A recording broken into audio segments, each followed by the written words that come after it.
proofing my pack, which I was most grateful to him for proofing it, and even more grateful there was nothing wrong with it, ostensibly. War Abyss and a fish, that makes sense. Riff, welcome to the stream, my dude. Hope you're keeping well. How spooky is this trivia going to be? Should I be worried? No, it can happen. Practice and all that, Lewis. It's not going to be that spooky. You shouldn't be worried. There are a couple of Halloween-themed things, particularly in this Dead Herrings pack that I've written, but it's sort of a nod towards Halloween rather than dedicated Halloween knowledge. There is still all the regular trivia that you know and love, right? Get down. Right, how many of you have we got in? Fans from a link from a UK Game Shows post. It's good to be here. Well, welcome, CJ Castaway, and get off. Shagging my leg now. Thank you to UK Game Shows as well, I suppose, for tooting this particular trumpet. Very grateful to them and everyone over there. And CJ, you're most welcome. Hopefully you get on okay with all the controls and everything. Most of it, in fact, everything tonight is done through the Universal Controller. So if you've got into this game, you'll be able to get into the rest. And this is a nice good one to start with because this one's all multiple choice and pressing buttons. Though perhaps more buttons than we might otherwise be used to. How many have we got? I think it's maximum of 40 in the lobby. 2, 3, 4, 5, 6, 7, 8. So we've got 29, which is good. Good for a nice early start on a Thursday. It's barely 8:10. So pleased with that. Right, I'll give it till the end of this loop, and then we will get on with the game. Does Doggo know the terms? I guess not. He's not been informed. The thing is, it is warm in here, so I'm wondering if he wants to go. Oh, he's lying down in front of the door now, so that's fine. I'm going to ignore him. He won't bother us anymore. But it is warm in here. But if I open the door to let him out, I've got to leave it open, and then all the smoke alarms have started going off recently, and I'm wondering if it's to do with my vape pen, possibly. So that's fun. Anyway, I have a carafe. I have another carafe of wine tonight. May not drink it all because it is a school night, as it were. I have got work tomorrow, so be a little bit more sensible, but we'll see. Carafe. Oh god, I said it right that time. Astra's having a nap and feeling, oh, that's no problem, Joe. We'll pass on our best, and hey, if they rise from their nap later on, maybe they could come and join us. So, it's Dead Herrings. It's been written by me. I think we should get on with the game. Get on with the quiz, as Samster would say. Oh, and there's just a revalidation just coming in. This has got anytime entry on it, so if you are lurking but you fancy joining a bit later on, you'd be most welcome to do that. Let's get on with the game. Round 1. Round 1 is simply called Death. Yay. Nice, suitable Halloween-y sort of thing. Right, I'm sending you out. I just can't hack him being as needy as he's being. So, round 1, you need to answer the 16 questions, more than there normally is in this round, using the options available. You get 1 point for a correct answer. You lose a point for an incorrect answer. And, carré for Faithy. Bonus questions may appear, and these are going to be worth 3 points if right, but they'll cost you 3 points if wrong. So tread carefully when those bonus questions, if and when those bonus questions are announced. You'll get an extra 2 points if you get a perfect round at the end. As ever, answers will not be used more than once. And here's a kicker. Yeah, you've spotted that, Mark. Hold on, says everybody. There are 20 red herrings hidden on the grid, which will never be correct. And more questions than normal. The astute of you there will spot that is a total of 36 answers. And welcome on into the game, Fluffy Bunny, just in the nick of time. Welcome to the stream as well. Yeah, and Nando as well. Welcome on in, Nando, just in the nick of time. Welcome. Yeah, 36 answers on this board. Those of you who could do the maths. So I guess, anyway, here's Wonderwall.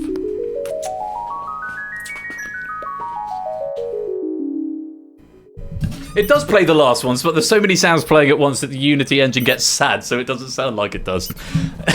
There we go. So, H.P. Lovecraft, Boudica, Guy Fawkes, Amy Winehouse, Ludwig van Beethoven, General Oromov, Grigory Rasputin, James Hunt, Severus Snape, Saddam Hussein, Kurt Cobain, Joan of Arc, Osama bin Laden, Othello, Jon Snow, Albus Dumbledore, Queen Elizabeth II, Anne Boleyn, St. Peter, Charles Dickens, W.A. Mozart, Boris Grishenko, Robert Catesby, Catherine Howard, Antigonus, Robert F. Kennedy, Yoda, Pope Benedict XVI, Rob Stark, Chuck Berry, St. Paul, Buddy Holly, Arden Senna, Tsar Nicholas II, Bilbo Baggins, John F. Kennedy. We didn't start the fire. And yeah, sorry. So, G. Isons and Kippy, welcome on into the stream. Lovely to have you here. So, This is our death board. This board is incredibly scary, which is suitable for Halloween. Not because the questions are particularly challenging, but because we've got 16 questions and 32 options. What fun. All you've got to do, and a nice suitably spooky start and a grisly start, match the death with the person or character it befell. Now, your devices will show the exact same layout as is on the broadcast right here, okay? So the answers will be in the same order on your devices as they're appearing on the broadcast right now. There's a lot more squeaking than normal because there are a lot more options on the board. But take a minute just to try and map out where everything is, because I did some testing on this, and having written it, even when I knew the answers, it's quite challenging trying to find some of these answers in time. So take a minute to absorb as much information as you can. BC, welcome on into the stream, my dude. Hope you're keeping well. Yeah, absorb as much as you can, and then try and find. If you're playing on a phone, I tested it on my phone. I've got an iPhone 15 Pro Max is one of the bigger ones, that sort of size. And the buttons for me were certainly pressable and the text was legible. So if you're playing on a computer screen or an iPad, you should be fine, or even a phone. So 16 questions, and I see someone else has just joined the game, squeaking in their graves. Yes, they are. I'm just going to give this person a minute just to verify their account, unless they already have. And there they go. Excellent. I'm assuming you're changing device tech free game because what was happening there onto something with a slightly bigger screen. So that's enough time to absorb the information. 16 questions. Good luck. Have fun. Here's question number 1. Starting with this. Nobody is quite sure exactly how they died, but it is generally agreed that they were not poisoned by Antonio Salieri. Remember, abstention is a valid strategy. You lose a point if you're wrong. That was Wolfgang Amadeus Mozart, if you've seen the play Amadeus, by Peter Schaffer, or possibly Schaeffer. You may have got that one. On we go. Knifed in the heart at his uncle's wedding.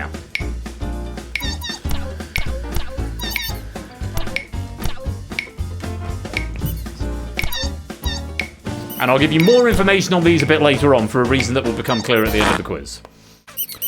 That would be Robb Stark from Game of Thrones, or it's actually, I think it's a Storm of Swords, actually, in the book. Series 3 on the TV shows. On to the next. Bitten by Lord Voldemort's snake, Nagini. Can you find it?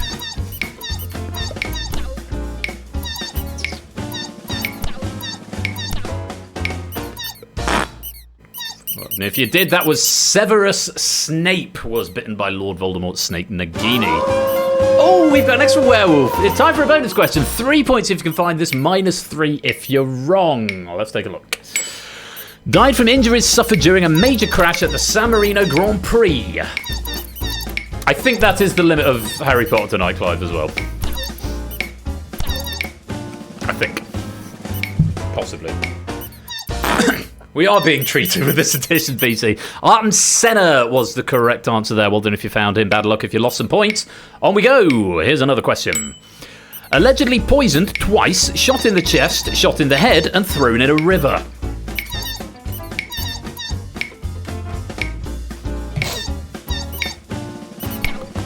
Cheeky F1 question in there. They do happen occasionally. Grigory Rasputin was the correct answer there. Lover of the Russian Queen, etc. Beheaded by an expert swordsman from France on the instruction of the king.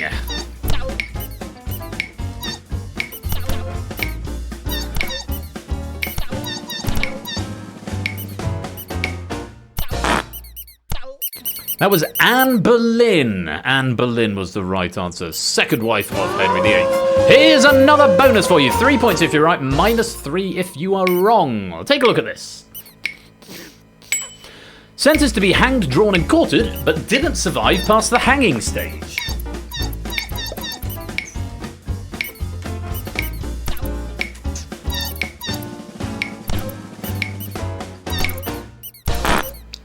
Well done if you got that. Guy Fawkes will commemorate his death in a few days' time. For now, let's move on. Died at nearly 900 years old from what can only be described as extreme old age. Overkill, what, hanging, drawing and quartering? Yeah, it is a little overkill. Guy Fawkes obviously thought so as well. That was Master Yoda from the Star Wars films. Return of the Jedi, specifically. Here's another bonus for you. 3 points if you're right, -3 if you're wrong. So tread carefully. Take a look at this. Implied to be mauled and eaten by a bear following an exit in which they were pursued by one.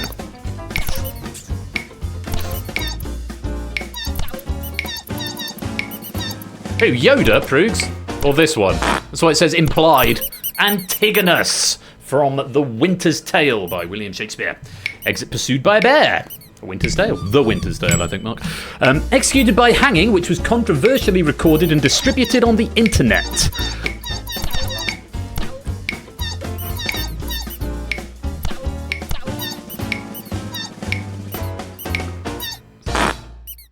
Wondering if you got this one. Saddam Hussein was the correct answer back in 2005, I think. Maybe a bit earlier. On we go. Frozen to death by an exploding canister of liquid nitrogen.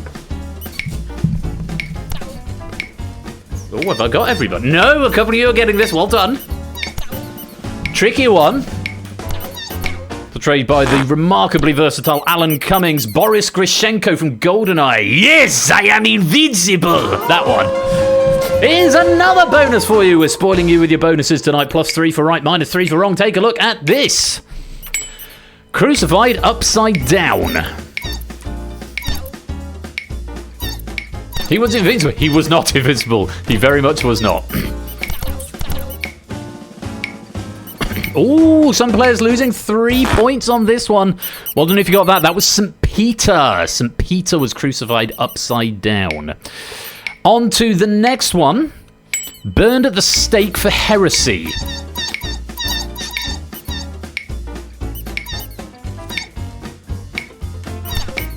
Who was this? Burned at the stake for heresy.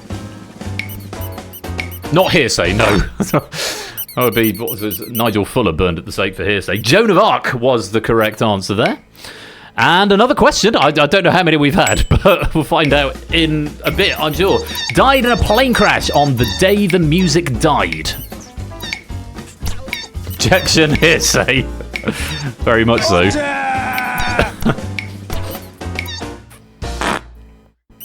That was Buddy Holly. Buddy Holly, well done if you got that.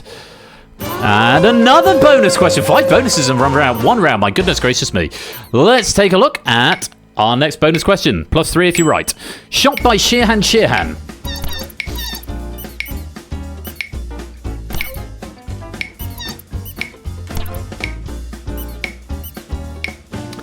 Not many having a go. It does cost you 3 if you're wrong, so I don't blame you if you're sitting this one out. That was Robert F. Kennedy, not John F. Kennedy.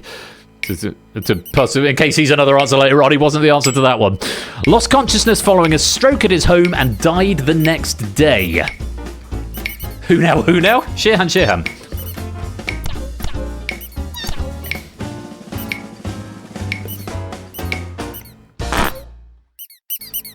That was Charles Dickens, author extraordinaire.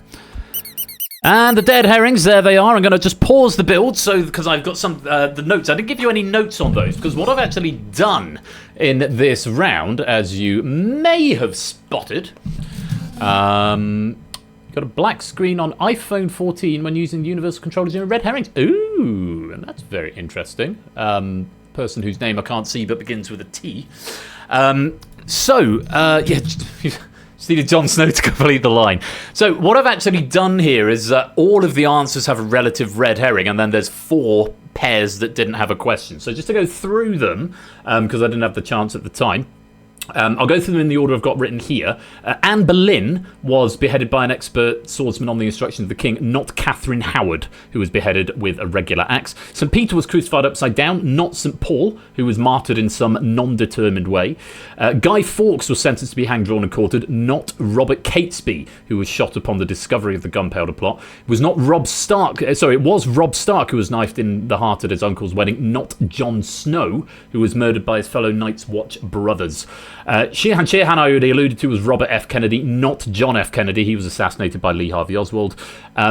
Grigory Rasputin was poisoned twice, shot in the chest, shot in the head and thrown in a river. It wasn't Tsar Nicholas II. He was shot and then burned along with his entire family shortly after the Russian Revolution. Joan of Arc was burned at the stake for heresy, not Boudica, who was killed along with her entire army, women and animals included. Some sources say she poisoned herself.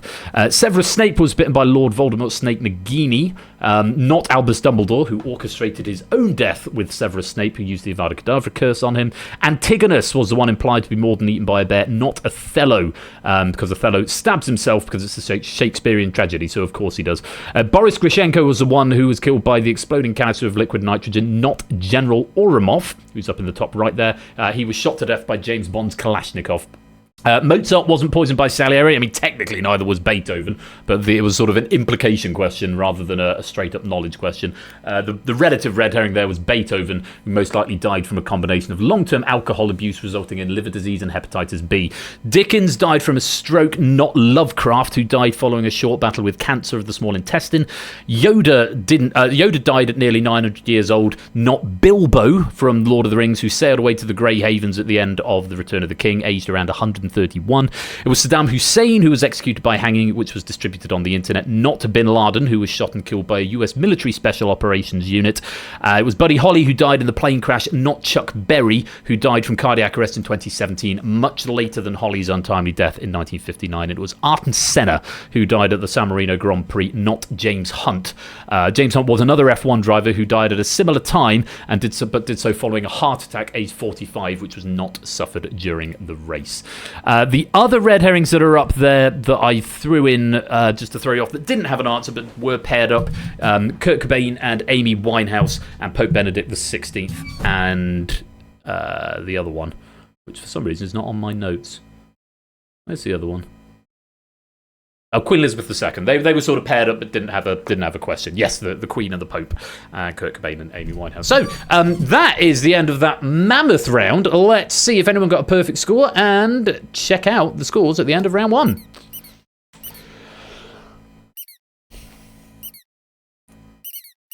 Anytime you like. There we go. It's going to take a little while for all of those to clear. So, at the end of round one, Tooter's got the lead, but not by much. There's quite a spread in the scores, I have to say, at the moment, but quite an even spread. Toot's on 16, Opsy's on 15, Mark on 14, Clive and Riff on 13, Mantissa's got 12, Scared and Shapes are on 11, Deads has got 10, Paulisto, welcome to the streamer, dude.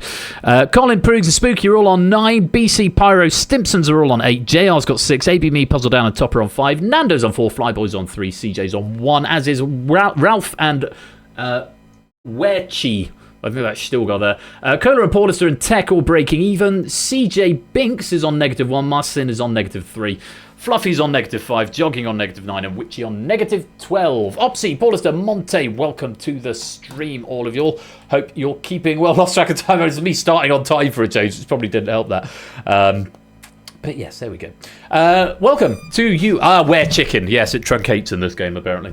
So I hope you all had fun with that. How did you find the bigger board? Abstainer? I don't know. Very good. How did you find the big board? It did big. You found it indeed. Too big, to be honest. Okay, fair enough. You thought it was good, BC? Good. Proogs thought it was a bit big. I was curious who's playing on a phone and who's playing on a computer or a tablet, because obviously on a phone it would be a little bit small. But too small. He's 100 answers. No, I probably wouldn't go bigger than that. But I think, yeah, just for a special once in a while sort of thing, it's fine. A little overwhelming. It was a board. Shades of Now, you see it. The vast bigness. Well, there are no more boards that size tonight, you'll be relieved to hear.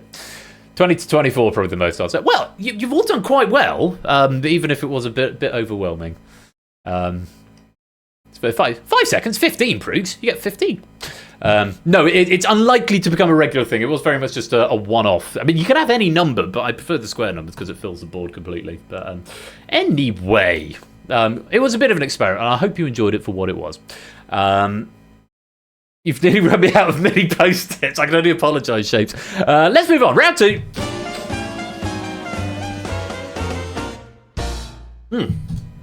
Round 2 is Skeleton. Answer the 12 questions using the options available. Back to the regular 12 for this round.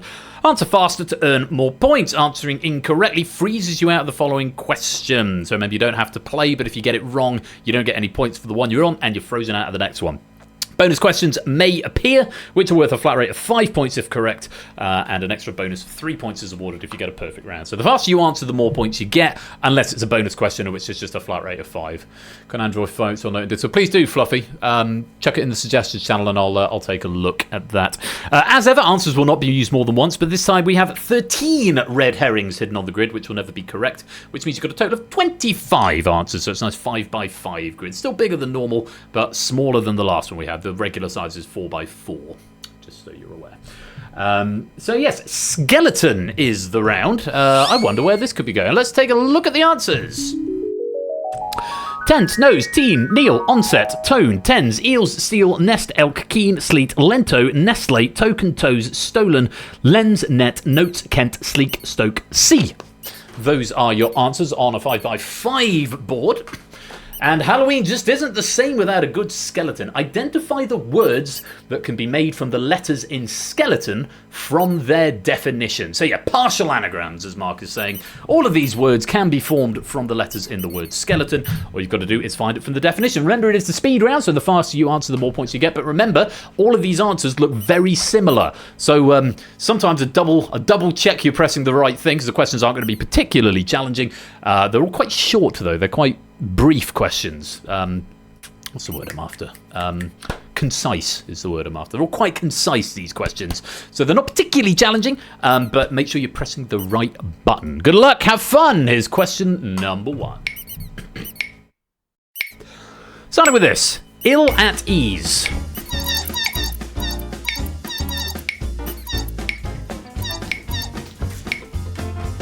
Definition. Very good, Lupine. That's an easy one to start with. Up there in the top left-hand corner, ill at ease is tense. If you're ill at ease, you are tense. Oh, a nice early bonus for us. Flat rate of 5 points if you give me a right answer here. Take a look, see what you think. Optical device.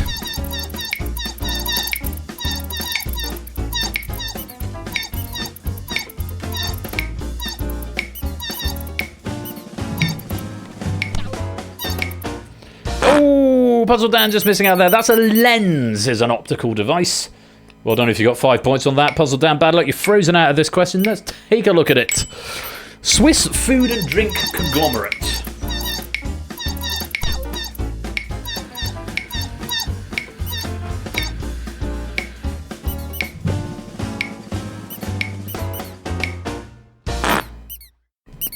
That's Nestle, from where we get Kit Kats from, among other things. Spooky, you're frozen out of this question. Everyone else back in. Take a look. Slow tempo.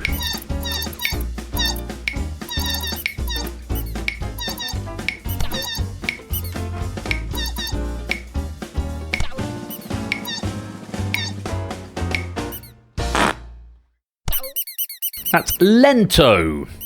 Italian tempo direction for slow.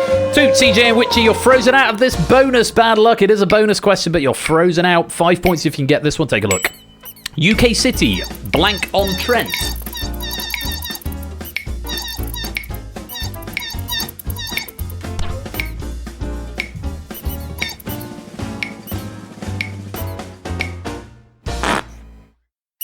That's Stoke. Stoke-on-Trent, just up the road from where I come from, in Burton. Where chicken, you're frozen out of this one. On to the next one. Substitute coin.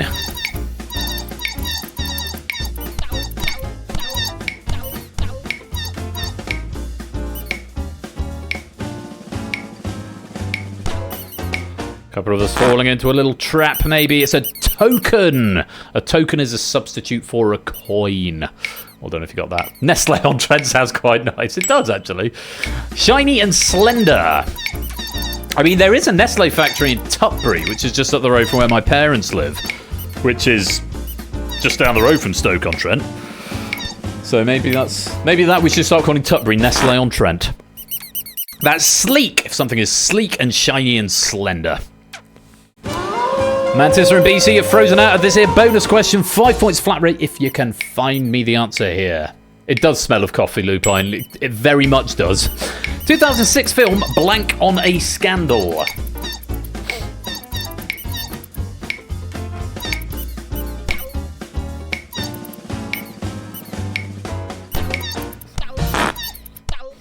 Wonder if you got that. 2006 Judi Dench film and Cate Blanchett and Bill Nighy, Notes on a Scandal. Great film, would recommend it. Flyboy Martin Puzzle, CJ, you're frozen out. Here's the next one. Precipitation.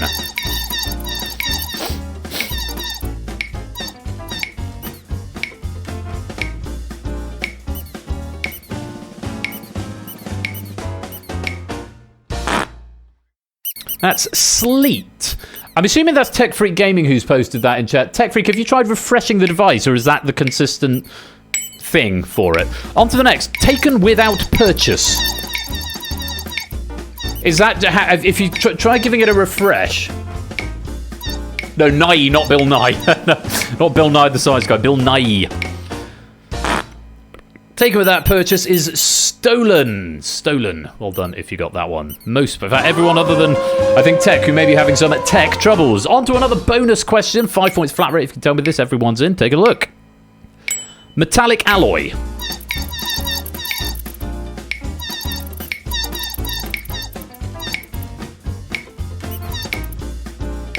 I can't find this one.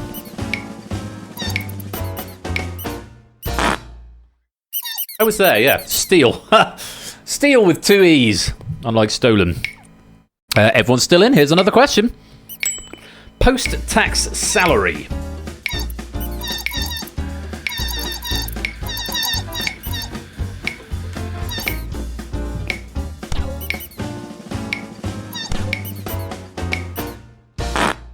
That would be your net salary as opposed to your gross salary, which is what your pre-tax salary is. And your red herrings there: Nose, T, Neil, Onset, Tone Tens, Eel's Nest, Elkeen, Toes, Kent, and C. Anyone get a perfect score? I think we've probably got a couple.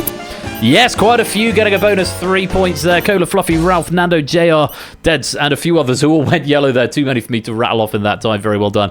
That was a bit of a change of pace from the previous round. Getting name and code screen, browse Chrome. Okay, if you try rejoining Tech Freak on the same device, it should bring you back in if you've still got the same Twitch account associated with it. Room code's RBCV. Yeah, that sounds a similar setup to me. With iPhone and Chrome. Just humour me, Tech Freak. Try the refresh. Try logging. Try joining again. See if it works next time around. If not, try just switching the browser up to Safari if you can. And then failing that, maybe try a different device if you've got one available, is all I can suggest at this stage, because that's an odd bug. It may have just been a weird payload came down, or something. Or there was a bug, or a little crash at your end. But try refreshing it, see if you can get back in. So, at the end of round 2, Clive now has the lead with 60, Riff is in second with 59, and Shapes is in third with 57. We've got Scared on 56, Mark's got 53, Colin and Deads are on 52, JR's got 51, Nando and Tutor on 50, Proogs has 49, Ralph has 46, Mantis has got 44, Fluffy Bunes has 42, BC and Opsy have 41, AB, Me and Cola are on 40, Stimps' Angle's got 39, Spooky has 38, Top Poo has 37, Paulus is on 36, Pyro on 34, Where Chicken's on 33, Flyboy 32, CJ Binks rather has got 31, Jog on 25, Puzzle 19, other CJ on 17, Martin on 16, Witchy on 11, and Tech yet to score. Try Safari, yeah, see if you get any better luck there. I mean, it's Chromium based, so it should be the same issue, but I do occasionally find things on Chrome, they just won't load unless I go into incognito mode. It's like Muse Score never tends to load. I suspect I've probably got some bad cookies on there and I just need to do a complete flush of my cache. But yeah, occasionally it'll just do that, but it's yeah, odd issues. So yes, cookies, like some cookies. So those are the scores. Hopefully a little bit of a breath of fresh air in round 2 after the intensity of round 1. Let's see what you make of round 3. Let's go there now.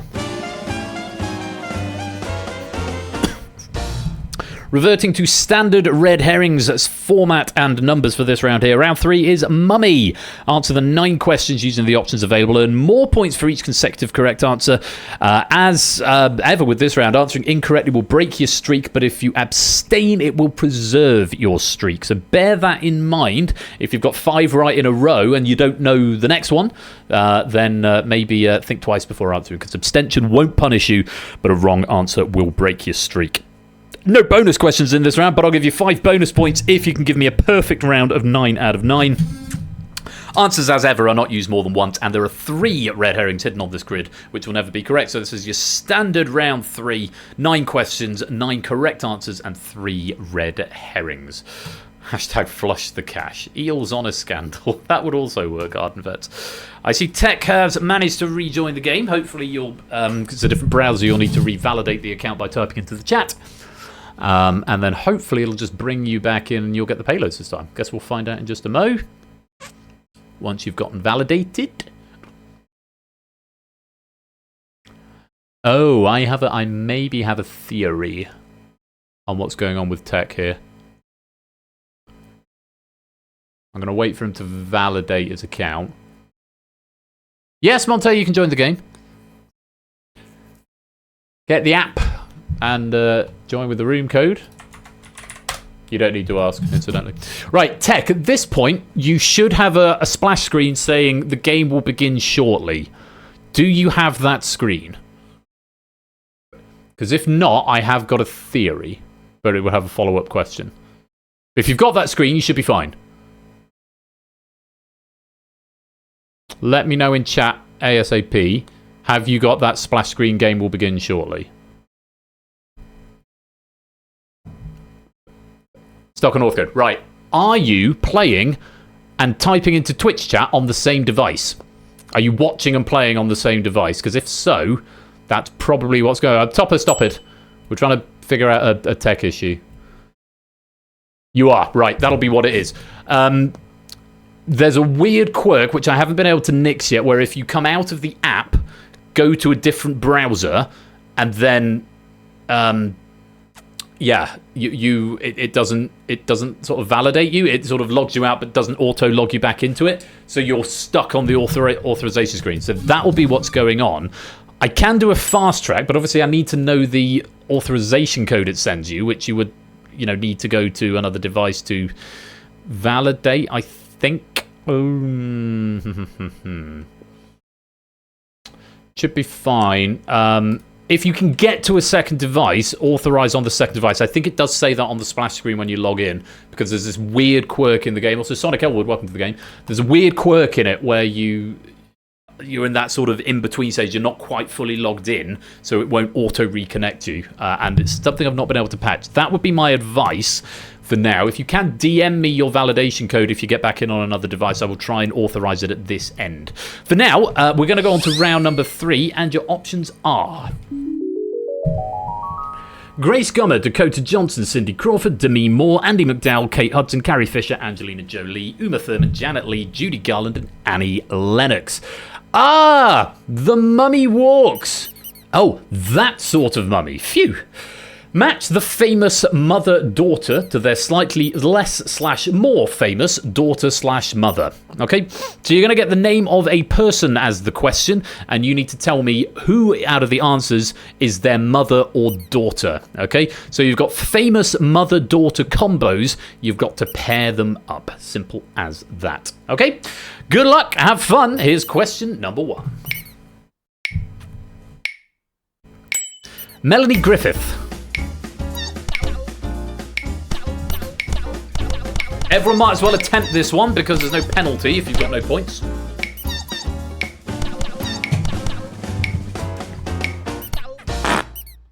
Well done if you did get that. Melanie Griffith is the mother of Dakota Johnson. On to the next. Purple if you're on a streak, blue if you're not. Goldie Hawn.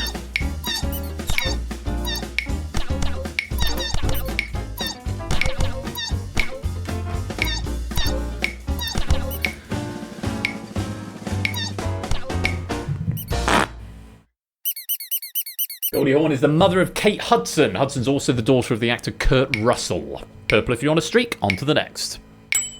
Jamie Lee Curtis.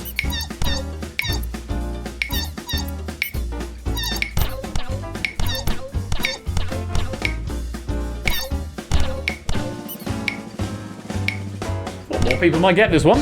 Jamie Lee Curtis is the daughter of Janet Leigh off of Psycho. 3 down, 6 to go. On to the next. Meryl Streep.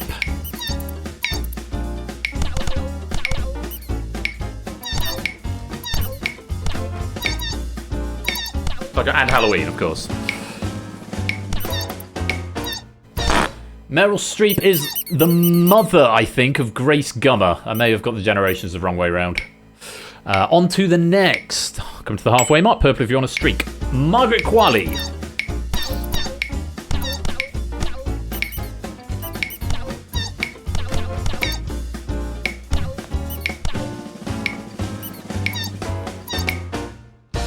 Wondering if you got that. Andy McDowell. I'll tell you some more about Margaret Qualley at the end of the round. Andy McDowell is the correct answer. Well done if you got that. Purple if you're on a streak. Kaya Gerber.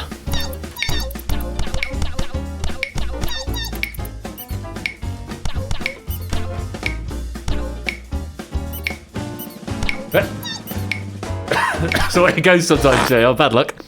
Kaya Gerber is the daughter of Cindy Crawford. Cindy Crawford. Well done if you got that. Another. Debbie Reynolds.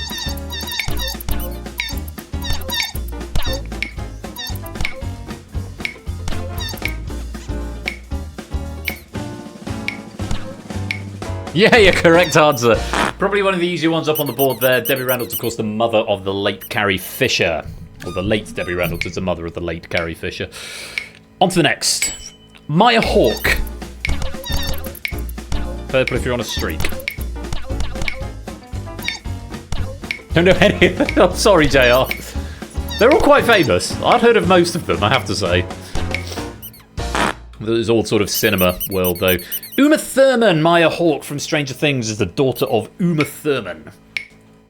And also Ethan Hawke. Marshallyn Bertrand.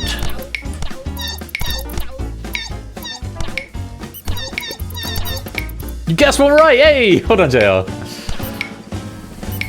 Marshallyn Bertrand is the mother of Angelina Jolie, who's also the daughter of the actor Jon Voight.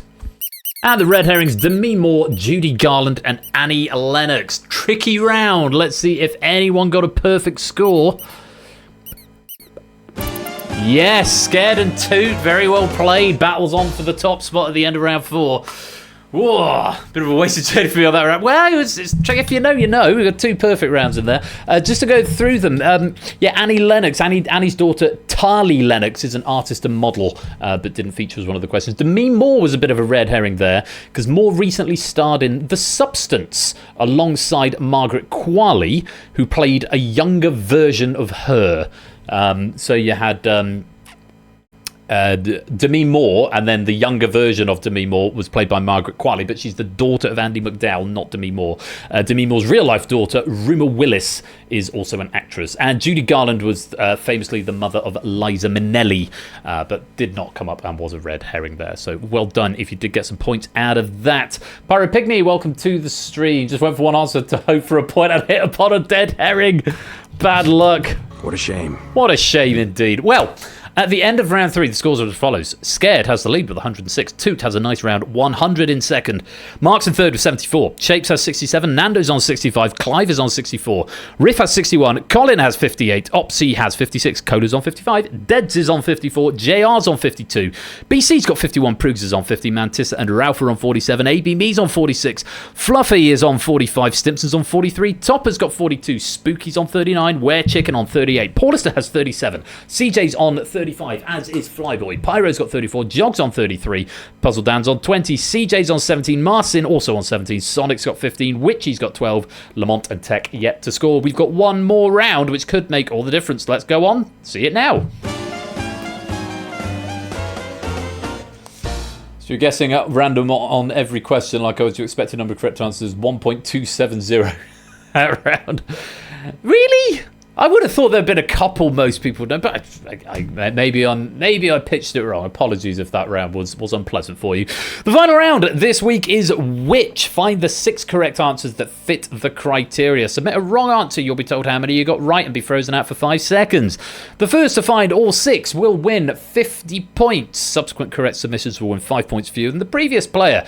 Answers will gradually be removed as gameplay progresses. Gameplay continues until 10 players have found all 6 answers or 90 seconds have expired. Deselect before you reselect. Which is which? Indeed so. Wipeout bonus round. That is the round in question. 50 points up for grabs for the first player to solve this puzzle. Let's take a look at the answers.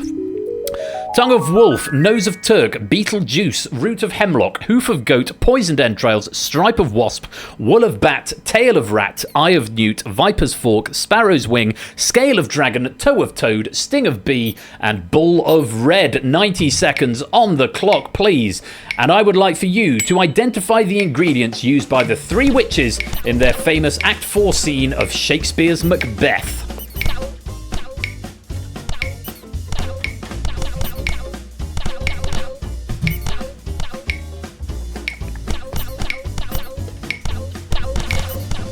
Any 5s yet?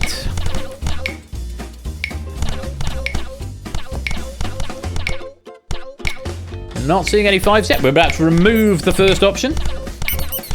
Viper's fork is a wrong answer. Remove it from your thoughts. Flyboy's up to 5. I did notice they also got a 0 previously, so that was a very strategic play. Bull of red is also wrong. AB Me's also on 5 at this point. Still no solves yet. 40 seconds to go. Nando's up to 5. Beetlejuice is also wrong. Clive is the first to solve and gets 50 points. Can he be caught? Flyboy still on 5. BC still on 5. Another answer about to be removed from the grid. Tongue of wolf is wrong. Deads was 2nd. Flyboy 3rd. AB Me 4th. Nando 5th. Lamonte was 6th. Ralph is on 5. Riff is on 5. Cola is on 5. Toe of Toad is wrong. 20 seconds to go. 4 more players, potentially, to get an answer in. CJ and Cola have got their 2 more spots. Topper's got 5. BC solved it. It is not Sparrow's wing, and there we go. 10 players have solved. And that is the end of the puzzle with 9 seconds to go. And let's reveal the rest of the red herrings. Riff was the 10th player to solve, picking up 5 points. Lovely to see it when we get a wall solved. Congratulations, you've solved the wall. So the correct answers there: nose of Turk, root of hemlock, poisoned entrails, wool of bat, eye of newt, and scale of dragon were the correct answers. Just to go through the red herrings there, or the dead herrings. You had a toe of toad. There's a toe of frog, but not a toe of toad. There is a toad that under cold stone has sat or something, but toe of toad, not, I'm afraid. Viper's fork was wrong because it's adder's fork. Adder's fork is what we had. You have tail of rat. Curiously enough, and this surprised me when I read it through, there are no tails and no rats in the witch's broth. So tail of rat was a double red herring there, surprisingly. Bit of a sneaky one, tongue of wolf, and where's the other one? Where is it? Where's the dog? Did I get rid of the dog? Hang on. Tooth of wolf, tongue of dog. Is there a tooth up there? Maybe I changed my answers around. Originally, because in my notes I've got the tooth of wolf and tongue of dog, and originally we had tooth of dog and tongue of wolf or something. I switched them around, but then obviously I got rid of dog from it because I'm not seeing it there now. Anyway, moving on. What's the hoof of goat? No hoof of goat, but there is gall of goat is what you had. No, what was it? Sting of bee. There was blind worm's sting, but no sting of bee. Not sparrow's wing, but howlet's ring. And the other 3, Beetlejuice, stripe of wasp, and bull of red, were all made up.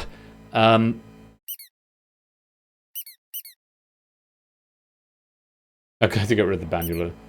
No, there's no. I think I've not put enough of the answers in here. I think I've made a boo-boo with the export here. How many answers? No, it's 4x4. There's 16. There is bull of red. Bull of red's in the bottom right-hand corner. Oh, there's no red bull yet. Sorry. I've obviously changed my mind about one of the answers and then completely forgot about it. Anyway, moving on. At the end of all that, Toot takes the bronze with 100. Scared takes the silver with 106. But your Dead Herrings champion with 114 gold medals tonight, it's Clive! The first, I can't remember what it was now. It's gone. Anyway, GG. Well played, Clive. Our Dead Herrings champion. Well done if you did manage to solve that wall at the end there. That's an achievement in and of itself. But well done to our medalists. Dead's just missing out by a point on a medal. Oh, what a shame. That's the way it goes. I hope you enjoyed some Dead Herrings there. A bit of a different game. But I certainly enjoyed writing it. Thank you very much to Lewis for going to the trouble of proofing that for me. Most grateful. And hope you enjoyed my questions. Hope you all enjoyed my questions. I would like my quizzing soul back, please. I'm sorry. Pain. Yeah, I thought it was fun. Thank you, Nando. One person to say they like my questions. Anyone else is welcome to say they enjoyed them as well. If you like. It's nice. It's nice to say nice things about people. Sometimes it feels nice. I liked it. Thank you, Dad. No, it's fine. I don't mind, you know, how you get on. Hopefully you all had fun. Nando, welcome to the stream as well. I'm not digging for compliments here, but it was a great set even for some rubbish. Yeah, I think maybe that round 3 was harder than I thought it was, but just looking for an excuse to promote the film The Substance because it's really, really good. If you're after a good film to watch this Halloween, The Substance is worth your time. If you're into body horror, you need a strong stomach for it. It's pretty intense body horror, but it's good stuff. 2, have you seen The Substance yet? You must have seen it. You've seen all films. You've seen every film ever made. What did you think of The Substance 2? I value your opinion on this matter, if you're here. I'm assuming you're here because you're 3rd in the game. Was it? Did you enjoy it? Go and watch The Substance anyway. I have. It is good. Hashtag spawn. Yeah. Not sponsored. I'm just a fan. It's not Denis Villeneuve, is it? Who directed it? Coralie Fargeet. That was it. Coralie Fargeet. Good. Well, thank you for all the kind words, everybody. Sorry I was digging for them, but I do appreciate them. Yes, time to take a quick break. So if you need to go to the loo or get yourself another drink, now is the opportunity to do that. If you're not subscribed, I'm going to play some adverts just so it avoids pre-rolls. If anyone joins us midway through the next game, they can just come straight in. But we won't start the next game without you. And speaking of, the next game is going to be Bidding War by Oni. Seriously scary stuff. Nothing scarier than a war. So if you fancy your chances on the battlefield, Bidding War is coming up after this very short break. So we won't start the next game without you, but go stretch your legs, get yourself another drink, and we'll be back very soon. Congratulations once again to Clive, our Dead Herrings champion. See you after the break.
ocean's depths, reflections will show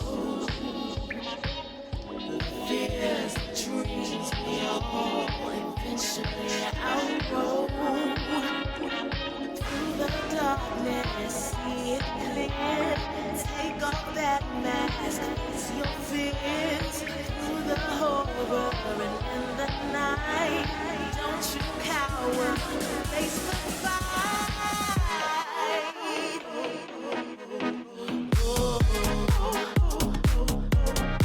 Ancient truth.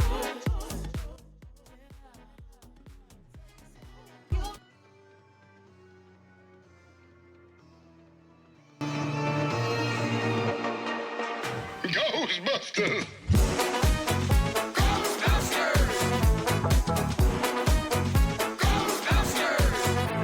If there's something strange in the neighborhood, who you gonna call? Ghostbusters! If there's something weird and it don't look good, who you gonna call? Ghostbusters!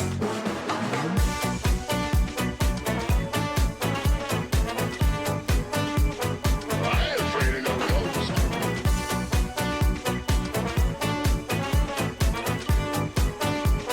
I ain't afraid of no ghosts.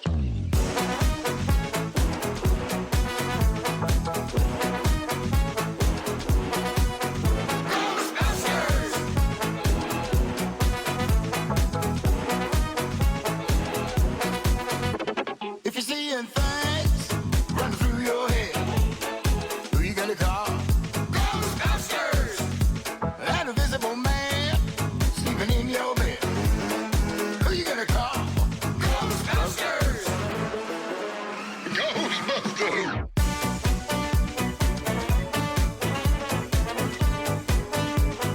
I ain't afraid of no ghosts.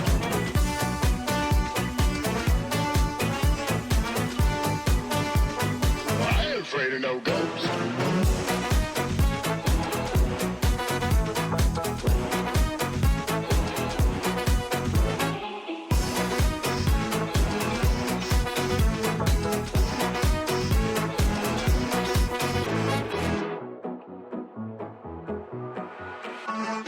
Who you gonna call? Ghostbusters! If y'all alone, pick up the phone and call Ghostbusters! I ain't afraid of no ghosts.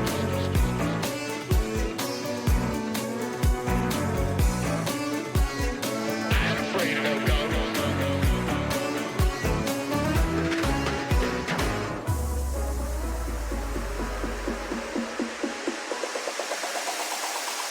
Ghostbusters!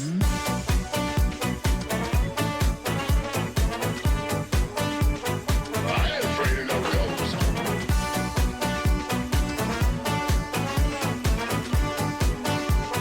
I ain't afraid of no ghosts.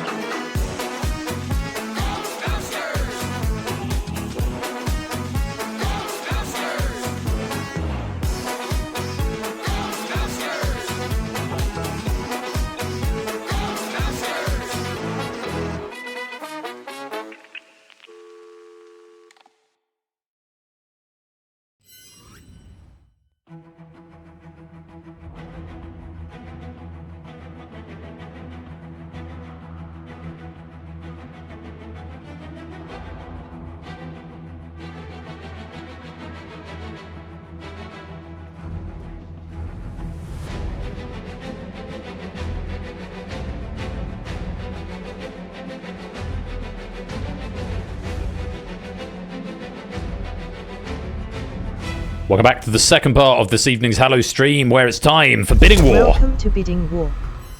To join the game, please visit persephoneschair.itch.io/game night and join with the room code LWPT. I am aware that I am not in the game. There are two reasons for this. Number one, I am too small when I'm in the game. And number two, my green screen doesn't show when I'm in the game, so it looks like I'm sat in front of a green curtain. So I've just run the game without disabling the OBS cam, which means there will be a black square where I am normally sat in the game. But I'm up here now. Hello. So hopefully we can all just come to peace with that, and that'll be fine. Welcome to Bidding War, the War of Halloween, the War of All Hallows Eve. I love it. And welcome some new chatters who've just come to join us. 8 Minky, Jerry, Tadaru, Lottie, Suyo, Flyboy, Arun, Stimpson's Angle. Welcome all of you to the stream. Goat Butter, or Goat Busters, or Swinging Makes Me Feel Good, or Ectoswing. I did like that a lot, Take Free Gaming. Ectoswing, love it. So, come join the game. LWPT is the code. This pack written by Oni, this game of Bidding War, the War of All Hallows Eve, as it will be known henceforth. Famously, one of the harder games in the repertoire of game night formats. I proofed this one myself. I actually think this is a little on the friendlier side of some of the Bidding War ones we've seen. Certainly when I went through it, I was able to answer most of the round 2 and a good chunk of the round 3 ones. Normally, when I proof Bidding War, I tend to start getting stumped about halfway through round 2. I got a good way into round 2 and a decent stab at the round 3 ones. If that is any metric for you on how difficult you think this pack is going to be. I'm far from the best quizzer. I'm okay, but if that is a metric you want to determine any gameplay factors by, then there it is. Alright, one more and we go to the top row. We get the zoom out. 2, 3, 4, 5, 6, 7, 8, 9, 10, 30 players in so far, because I did 10 per row. Anyway, yes, Basunis, welcome to the stream. Great to have you here. Happy Halloween to you, my dude. Yes, it is time for the Battle of All Hallows Eve on this game night. I'm a word game, not a quizzer. I do absolutely. That's the spirit. Hashtag V. Hey, there we go. We don't know who it. Well, I know. Shapes has just joined us, but he's activated the top row. Room for 9 more players in this game. If anyone else wants to come and join. There is a soft anytime entry on this, insofar as you can join the game, but you won't get a podium if you join after the lobby's locked. So we'll give you another couple of minutes to come and get into the game if you would like to come and take part in Bidding War this evening. Of course, a little bit later on, we have got The Abyss, as written by Lupine, aka Ralph, coming up, which I do hope you'll stick around for even more Halloween fun on this most auspicious of evenings. Which reminds me, it's going to be time to watch V for Vendetta soon, isn't it? When is Bonfire Night this week? It is Tuesday. So I shall be streaming them. It is just me. Here we go. Room 101. Fireworks. Unpopular opinion. I think fireworks are the worst. Anyone agree with me? Anyone agree with me in chat? Say aye. Order! Or order, if you prefer. I think fireworks are rubbish. Okay, I'm getting quite a few nays here. I thought I'd get more I's. Oh, there's a couple of I's. Oh, it's I, the letter I. I think they're too loud. As an animal owner, it upsets me that the animals get distressed. I think my guys are generally fine with it, but I know animals do get distressed by them. But more generally, fireworks displays, I've been to a few in my adult life, and I've been to a few as a kid as well, and I remember never enjoying them. A, because I'm very often ill at that time of year. Historically, I'm normally poorly around this time of year. I'm fine at the moment, which is great. But also, you're stood in a field, surrounded by people you don't know and don't like. You're staring up at the sky, or for more likely you're staring at your phone because you're filming it and you're never going to watch it again. And a lot of the time you're freezing your tits off as well because it's cold and dark and wet and soggy and horrible. I don't enjoy them. I just don't. I can remember in my life enjoying one fireworks display, and that was the fireworks display we put on in our own back garden when I was about 10 years old. My dad set some fireworks off in the garden. I remember quite enjoying that. And you know why? I was inside. We watched it through the patio doors, and it was just as nice. It wasn't as loud, and it wasn't cold. Yeah, that was fun. Silent Marie, welcome to the stream. Sorry, I get on my soapbox about fireworks. I don't like them. They upset the animals, and just watch them on YouTube. Yeah, only if they're ridiculously expensive over the top. Otherwise, they kind of suck. Just watch them on YouTube. Or, New Year's Eve, watch them on the BBC or something. Someone will be broadcasting them from somewhere. You don't need to see. I don't think you need to see them live, personally. That's my unpopular opinion of the night. So, Bidding War, written by Oni. Room for a few more if anyone else wants to come and join, but no worries if not. I got a store during fire's birth. My late dog got social. Yeah, it's not. I don't think it's fair, and I don't see the appeal. I appreciate they can look quite pretty, but I don't know that that's worth the trade-off. I think it's an old archaic tradition that needs to go away. Anyway, soapbox done with.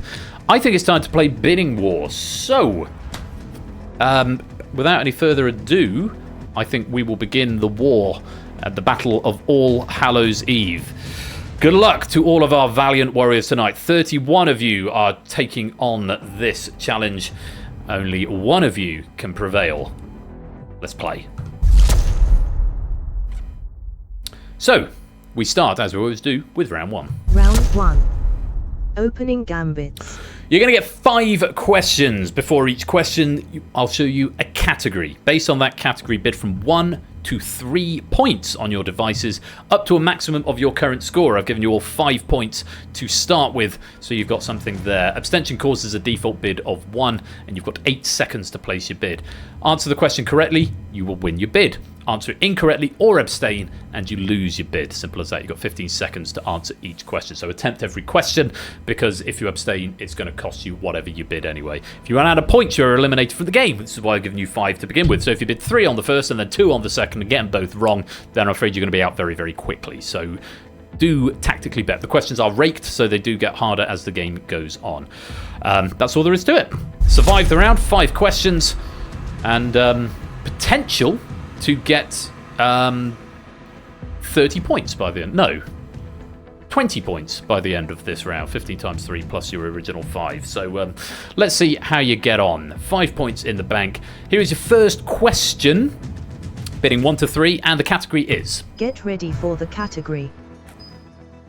The category is Halloween specials. Halloween specials.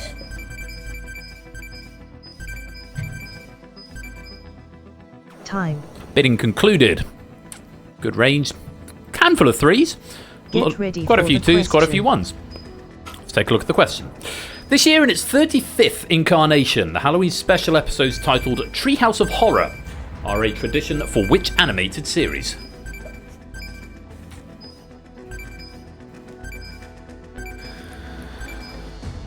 Time. It's The Simpsons. The last one had What If Bart became an NFT? That's a non-fungible token for those of you who don't speak Twitter. So I'm not holding out much hope for this one, says Oni. Wrong answers, Goosebumps, Happy Tree Friends, no answer, and no answer. I'm afraid you're going to lose your bid, whatever it was. The correct answer was The Simpsons. Well played. No eliminations there. Let's play on category number 2. Get ready for the category. The category is Halloween birthdays. Halloween birthdays is next. Time. It's all in. Again, a good range, 1s, 2s, and 3s. Only a handful Get of ready 3s. for the question. See what you think of this.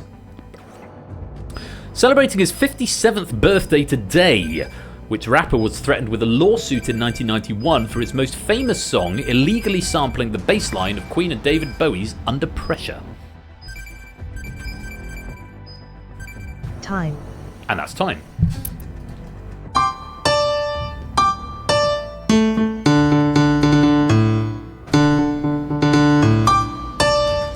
Ice, Ice Baby.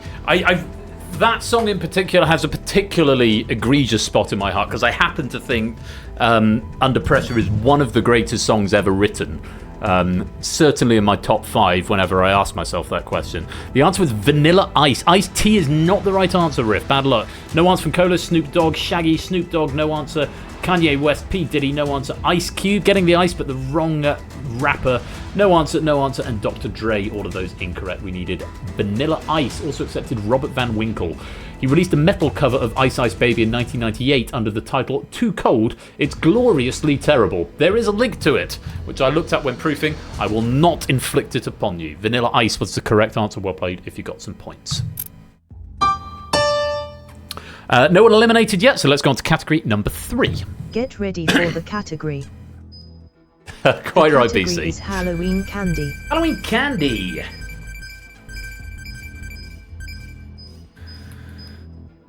Time. A few more 3s in this time. Let's see what you Get make ready of for this the question. Which US Halloween candy staple was first marketed as chicken feed in the late 1880s?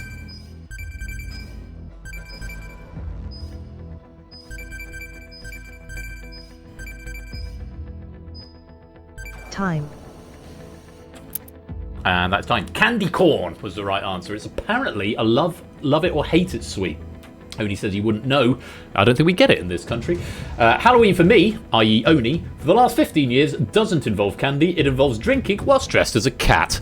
That sounds like a much better plan as far as I'm concerned. I'd never really gotten into Halloween. It wasn't something we celebrated. We didn't do trick-or-treating or anything. We occasionally did fireworks night. We did Christmas big. We did Easter. But Halloween, I always felt it was like more of an American thing that the UK has tried to replicate in more recent years, but after the time when I was a child, so I've always been a bit meh about it. No answer. Corn something. I can't quite allow that cola, unfortunately. Taffy, Reese, no answer, no answer, no answer, no answer. And Snickers, all of those incorrect. You're going to lose your bids. No one eliminated yet. Colin is down to 1. Tech Rides again is down to 2. Looks like we're back in action though. Spooky Riff is also on 2, as is Marcini. Another question coming up. Take a look at this. Get ready for the category. The category is Halloween happenings. Halloween happenings. Yes, Riff, if you refresh and rejoin with the room code, which should be on the screen when the question strap goes away, if you join with the same Twitch account, you'll come back in with the same in-game account. But you may miss this question. Halloween 2011 was marked by the UN as the day the Earth's population reached how many billion?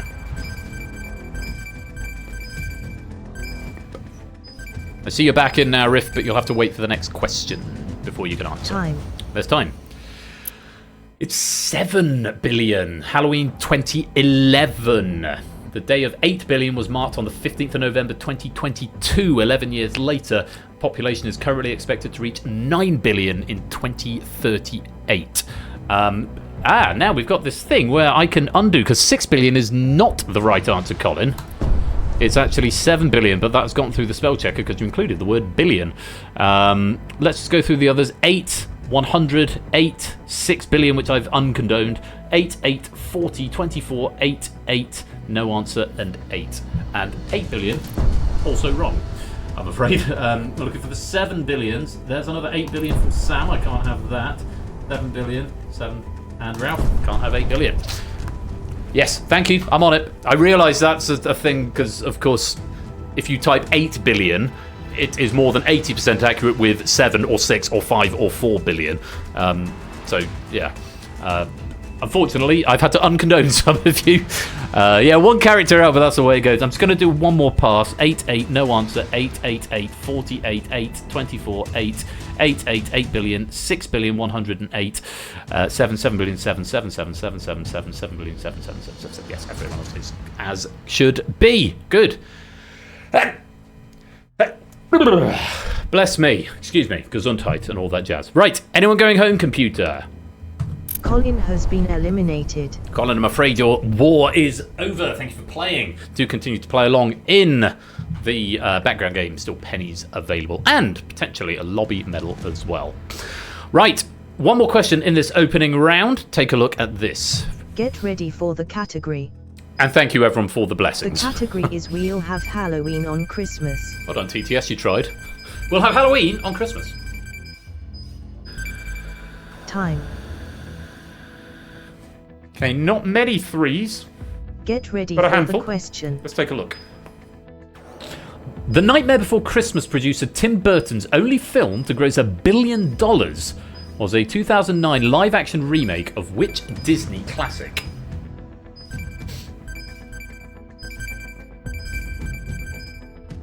Time. Alice in Wonderland was the answer. I have no notes on that. But yes, the only one to gross $1 billion was Alice in Wonderland, which I didn't like, actually. I saw it at the cinema. I saw it at the cinema in 3D, back when they thought 3D was going to be the future, and it just wasn't. It just meant it was dark.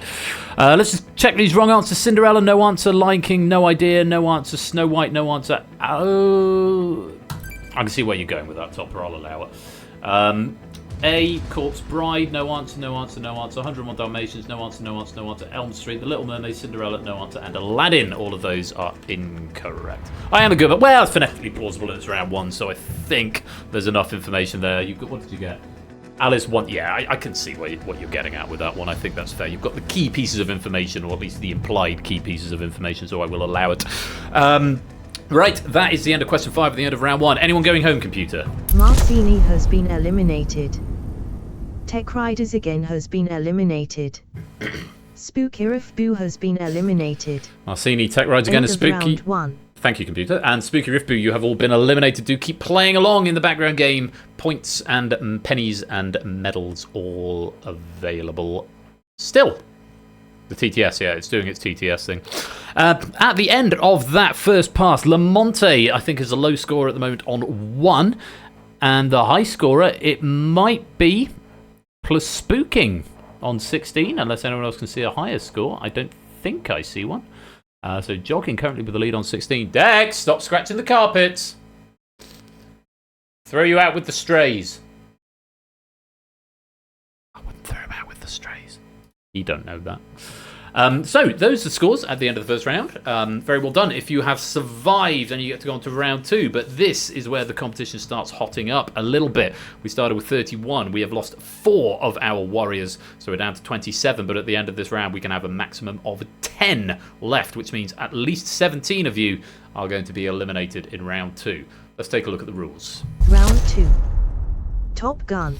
It's Top Gun, and you're going to face 10 questions. Gameplay's the same as round 1. The maximum bid, however, will increase by 1 with each question, starting at 5. So you can bid 1 to 5 on the first question, 1 to 6 on the second, 1 to 7 on the third, and so on, up to 1 to 14 on question number 10. But only ever capped at your current score. You cannot bid more than what you currently have. Additionally, the fastest high bidder to answer correctly is granted passage to round 3. If the fastest high bidder already has passage will be granted to the next fastest high bidder. Remember, high bids take priority over speed when ordering. This gives you the incentive to bid high if you want to maximize your chances of getting passage to the next round. But of course, bidding high also carries more risk with it if you get the answer wrong. And of course, the questions do start to get harder. If you run out of points, or if you fail to obtain passage to round 3 by the conclusion of the final question, which is question 10, you are eliminated from the game. This is why I say only 10 of you can get through, which means at least 17 of you are going to be eliminated. It is possible to have fewer than 10 players go through if, for example, nobody gets the question right and nobody gets passage on a particular question. So, those are the rules. Bid high if you want to maximize your chances of getting through, because the high bidders, certainly in the first handful of questions, certainly in the front half, the fastest bidders are the ones who tend to get, the high bidders are the ones who tend to get passage. Bid high and then be fast. That's the name of the game. Good luck. Question number 1. The category is... Get ready for the category. The category is advertising. Advertising. Bidding from 1 to 5 on this. Time. We've got a handful of 5s. Sam, Shapester, Terrified Mark, Ralph, Elaine C. Smith, Clive and AB Me all bidding 5. Here's the question. What savoury spread has famously advertised in the UK since 1996 under the tagline, you either love it or you hate it?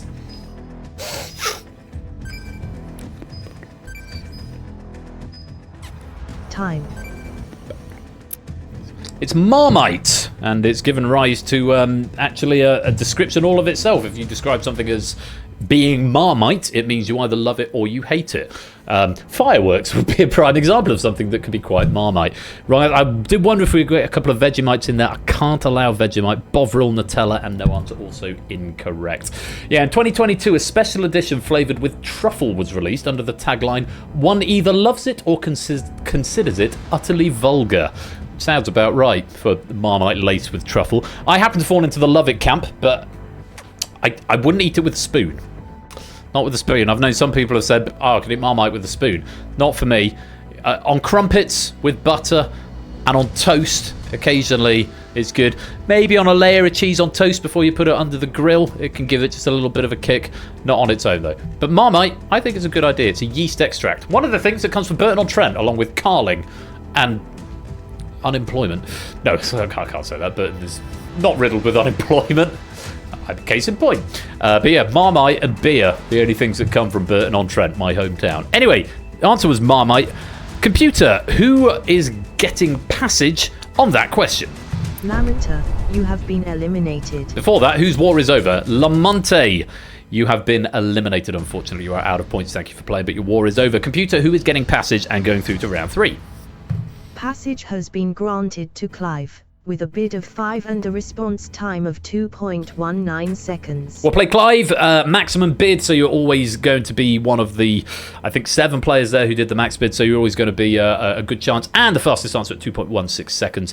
You are through to round 3, providing you keep in a positive score. If you drop to 0, you will still be eliminated. So very important to remember that you are still playing, not just saying this to Clive, but anyone who subsequently gets granted passage. You are still in live play even when your podium goes blue. You must still actively partake in the game. If you abstain over the next 9 questions, for example, Clive, you'll get a bid of 1 on each question, and you'll lose 1 point for each one you don't answer, so you'll end up in round 3 on 10, and you want to maximise your score going into round 3. Really, really important, as many points as you can coming into round 3, so do keep playing even if you've gotten passage. Let's go on. Category number 2 is... Get ready for the category. The category is birds. It's birds. Ops and maths, I can override it if it is correct, and it will still log the time at when you answered. I'll answer that more fully in just a minute. What are birds? We just don't know. Get ready for the right, question. a few 6s in here, quite a few 6s. Let's take a look at the question. What bird lays the largest eggs? So, Opsy, yes, it will log the time your answer comes in as one property, and then it will log whether it's right or wrong as a second property. I can override that property, so if you were fastest but it's a typo and I override it, it will still have the time you submitted it and consider you the first answer. So, for example, Flyboy here, it said an ostrich, for example, which is the correct answer, ostrich, but it didn't condone it because there's no articles. Generally speaking, you don't need to put articles on the question, so an ostrich or a banana, you don't need to put the article, or the queen, just queen is generally fine. I will allow it on this occasion. So if Flyboy was the fastest and he'd bid the maximum, which he hasn't because he only had 1 point, but if he did, then he would be getting passage because I've just condoned it. Ostrich is the correct answer, and everyone who attempted it getting it right, which is everyone in the game. Hooray.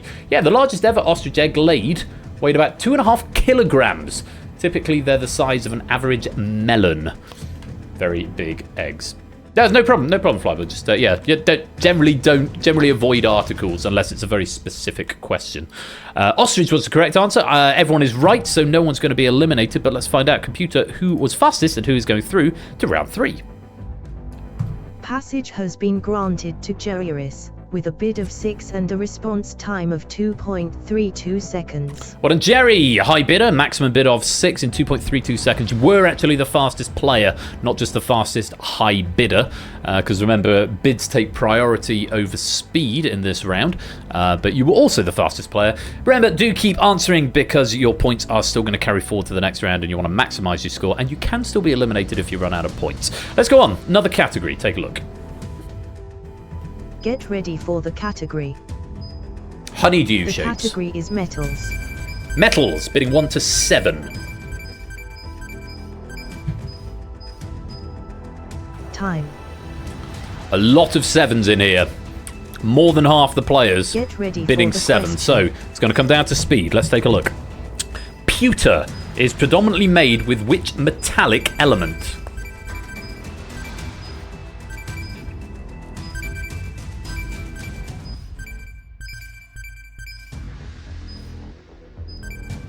Time. And that's time. A lot of red up there. It's tin. It was originally mostly a mix of lead and tin, and there are a few leads up there. However, now we know that lead poisoning's a thing. It's nearly all tin now. Extra notes that I picked up on my proofing. Other trace elements include antimony, copper, bismuth, and sometimes silver, but the predominant ingredient in the alloy pewter is tin. Iron, lead, copper, copper, iron, lead. Iron, lead, copper, iron, lead. I don't know why, I just wanted to start rapping that. Iron, steel, iron, copper, antimony, iron, lead. All incorrect. Tin was the correct answer. Computer, anybody going home? No, but a lot of points being lost on that one, so that could change the shape of the next question. There are a smattering of players with green lights. Let's see who out of those players was fastest and is getting passage to round 3. Passage has been granted to Spook I Toot, with a bid of 7 and a response time of 3.17 seconds. Spook I Toot. Spooky Toot. Very well played. You're on a score of 31. You were the fastest correct answer. There was an answer in ahead of you, but it was incorrect. That player going for lead. But you were the fastest correct answer, and with the maximum bid of 6. Spooky Toot and iron lead, copper, iron lead coming in as raid suggestions. I appreciate it very much. Well done, Toot. You've got passage to the next round. Do keep answering, though, because if that score runs out, you will still be eliminated. And, of course, you want to maximise your point coming into round 3. Let's play on. Question category number 4 is... Get ready for the category. The category is classical music. Love it. Classical music.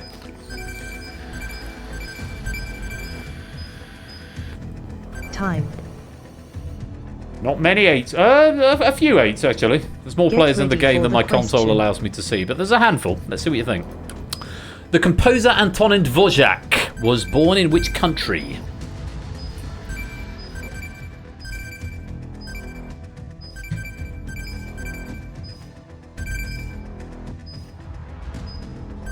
Time. It's my wheelhouse sort of question. It's Czechia, also accepted the Czech Republic. Yeah, Dvorak, only said here, my favourite WWE wrestler used to have the Allegro con Fuoco movement of the New World Symphony as his entrance music, which is the...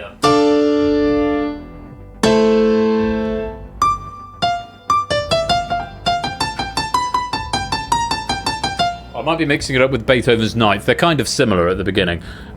You probably know the New World Symphony better as what I knew as the Hovis advert growing up.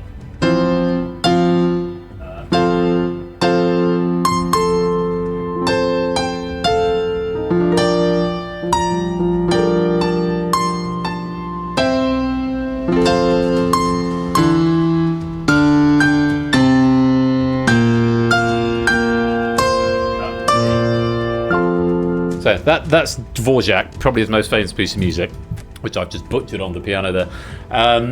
Generally, when you heard that, it usually meant someone's ribcage was about to be reduced to a fine powder. And he is Czech.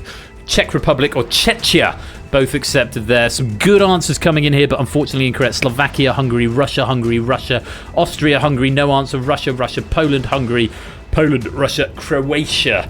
All incorrect answers. Czechia or the Czech Republic was the correct answer. Wondering if you got that. Computer, anybody... Oh, excuse me. Anybody going home? Bassoonist, you have been eliminated. Oh, bassoonist, you hate to see it. Imagine going out on a classical music question. Oh, that's so sad. Bad luck on that one. Oh, hello, puppy.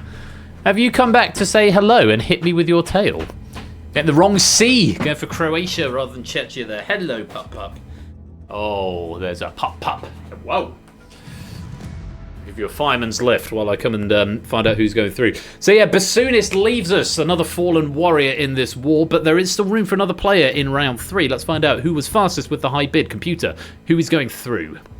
Passage has been granted to Mark, with a bid of 8 and a response time of 3.64 seconds. Well played, Mark. 3.64 seconds is very fast, and the highest potential bid there of 8. You are through to the next round, currently on 17 points. Do keep answering though, because you can still be eliminated. Let's have another category, and then we'll check in with the scores at the halfway point of the round.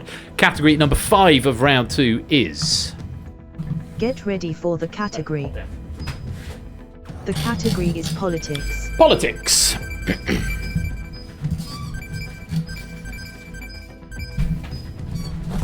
Check in. Nice. That was an accident. Right, maximum bid is 9. 1, 2, 3, 4, 5, 6, 7 players have bid 9. Let's take a look at the question. The UK calls it Parliament. The US calls it Congress. What does Japan call it?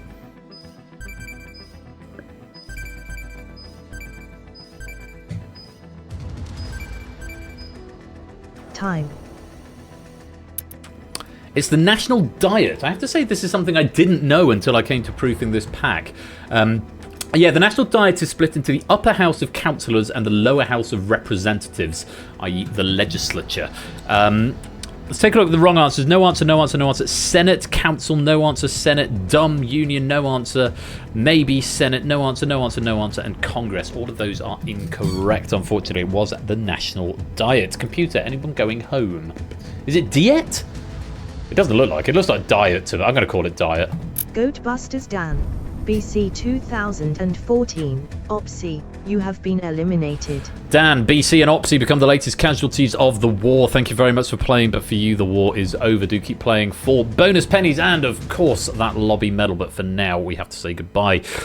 There are some green lights and players who are not already through to the next round. So let's find out. Computer, who is going through to round 3? Passage has been granted to Terrified, with a bid of 9 and a response time of 5.72 seconds. What a Diet, Diet, well done, Terrified, aka Samster, obtaining Passage there and taking the lead of the players with Passage on 49 points. That's the thing about this game. High score does not necessarily guarantee you Passage to the next round. As it happens, we've got 49 and 44 and 34, which are the top 3 scores from Sam, Toot and Clive, already with Passage. But Mark is through with 22, Shapester is not through with 27, so, and likewise CJ is not through with 22, so still, and a run not through with 29 yet, and there's still 5 questions to go, so if you haven't got Passage yet, don't panic. Yeah, things are going to start heating up. But of course, as the higher scoring players obtain Passage, it becomes easier for you with a lower score to get the maximum bid with the fastest time. Let's see how we get on as we go to question number 6. The category is... Get ready for the category. The category is board games. Board games. Hashtag went on a diet and became Prime Minister. Thank you, Fluffy. Time. Okay, maximum bid is 10. We've got quite a few going for it. Still got Clive, Ralph, Mark, Terrified, Get ready for the Jogging, question. Toot, CJ, all bidding 10. Here's the question. In a game of backgammon, how many pieces does each player start with?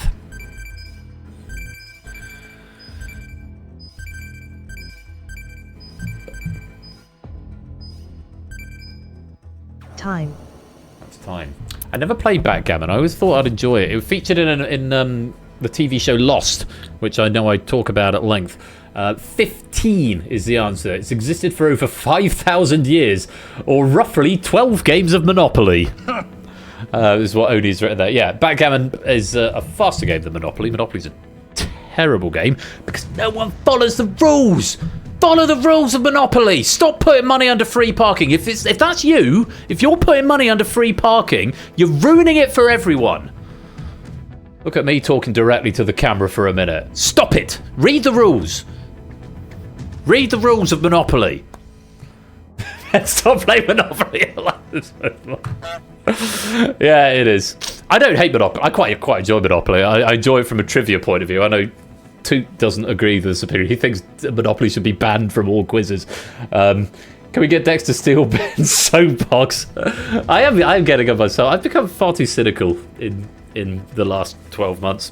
I blame the previous government. 15 was the correct answer. Let me go through the wrong answer. 13, 12, 13, 21, 16, 14, 12, 22, 14, 24, 21, 20, 12, 30, and 20. All of those incorrect, unfortunately. Computer, anyone going home? 208. Yes, a few. Stilgar, Stimpson Sangle, Witcherv, you have been eliminated. A lot of eliminations there. ABME, Stimpson's Angle, Witchy and Stilgar, the latest casualties of this war. Thank you for playing, but you're out of points. Do keep playing in the background game for a potential shot at that lobby medal, but for now, I'm afraid your war is over. We've got some green lights that aren't also blue, so computer, who is going through to round number 3? Passage has been granted to Slays Games, with a bid of 6 and a response time of 6.86 seconds. Oh, at least you're not junior this time. JR, very well done. You are through to the next round. Hot take from Jerry Harris. I don't like how many points is thing here worth in Scrabble questions. That is I have to say, that is something I do fall back on from time to time. It's a slightly lazy question writing thing. Hauntingly beautiful. I like that. Still go, thank you for that raised suggestion. Yeah, it is a slightly lazy question writer thing to fall back on, but it's there are worse to fall back on. But I take your point. JR, Yeah, you're shocked, but you're also through to round 3. If you can keep a positive score by the end of the round. There's still 4 more questions to go, so do keep playing. You're only on 12 at the moment. But JR, Clive, Jerry, Terrified, Spooky Toot, and Mark all with passage. We still got 1, 2, 3, 4, 5, 6, 7, 8, 9, 10, 11, 12 players who haven't gotten passage yet. 4 of you, or up to 4 of you, could yet get passage. Let's find out what the next question brings. Here is the category. Get ready for the category. Hate flag questions since we're on The soapboxes. category is fears. Fears. Is yours vexillology, Dan? Is there a flag question coming up here just for Dan? Time. Maximum bid is 11. Clive, Elaine MC, Ralph, Terrified, Spooky Toot, Get CJ, and ready for the Shapester all question. bidding 11. A lot of them with passage already. Let's see what it brings. Pagonophobia is the fear of what?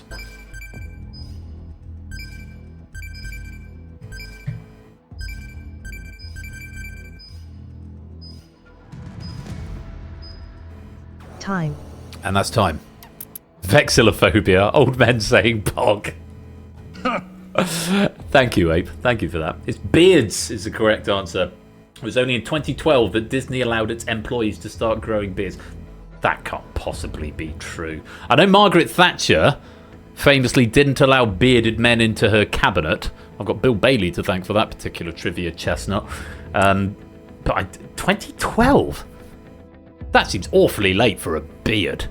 Pagonophobia is the fear of beards. Hair, I needed specifically beards. I don't think I can allow just hair, Clive, unfortunately. Jumping, I get it, pogo, but no, another jumping. Apples. Clowns is coulrophobia, Samster. Coulrophobia, not pagonophobia. No answer. Elimination, space, dogs, smells, and mirror. All of those incorrect. Computer, anybody being eliminated here? Spookista, Spooky Electron, Yes. Frights, Spooking, Pyro, you have been eliminated. 5 eliminations there. Pyro, Spooky Electron, plus Spooking, Spookista, and Frights.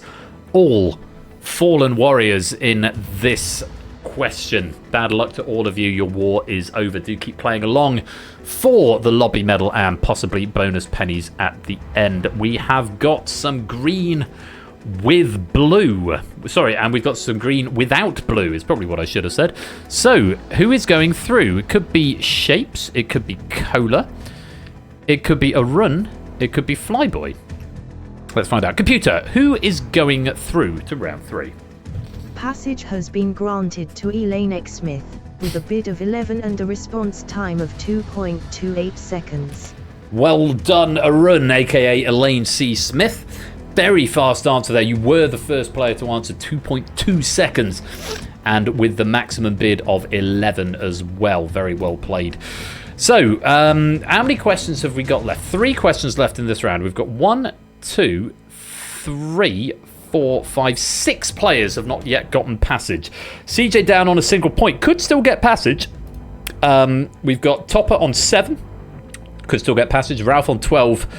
We've got Shapester on 31, Cola on 15, and Flyboy on 8. Any of them could still get passage, but let's see what happens as we go to the next question. Maximum bid of 12.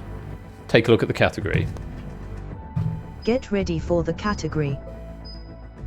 The category is British TV. British TV.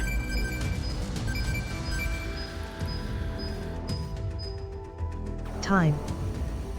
There are a few 12s in here. Not all of them from players who Get have got ready passage. for the question. Let's see what happens with the question. Which radio DJ won the first series of I'm a Celebrity, Get Me Out of Here in 2002?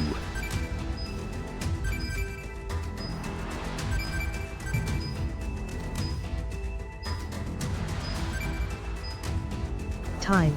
And that's time. It was Tony Blackburn. Tony Blackburn. The final 2 was Tony against socialite Tara Palmer Tompkinson. Vanessa Feltz. That one guy from the radio, Jeeves, I think he is. I don't think I can allow that. DJ Bobo and Moyles, all incorrect. Unfortunately, computer, who is going home? Nobody on that question. So this is going to be interesting. Computer, it's going to be the high bid takes priority, and then if there's a tie for high bid correct answers, it breaks it on the time to answer. Computer, who is going through to round 3? Passage has been granted to Shapester, with a bid of 12 and a response time of 5.30 seconds. Shapes, you're through to round 3. Well played, currently on 43 points. You were the fastest high bidder. You weren't the fastest player. Elaine C. Smith was before you, already with passage. Terrified was before you, already with passage. Count Toppy was the first player to get it right and the first player to answer overall. 4 seconds dead. But unfortunately, only bid 3 because they're limited by their score. So Topper, you were the fastest player there, but still not with passage. 2 questions to try and obtain it. On to the next one. The high bid is going to be 13. Take a look at the category. Get ready for the category. The category is war. War. Appropriate for a game like this.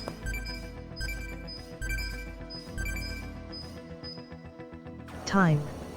Just one player bidding the maximum. That's Kolo with a bid of 13. Get Has ready not yet for got the passage. question. Eyes on Kola, advantages with him. Here's a question. The battles of Crécy and Agincourt took place during which conflict?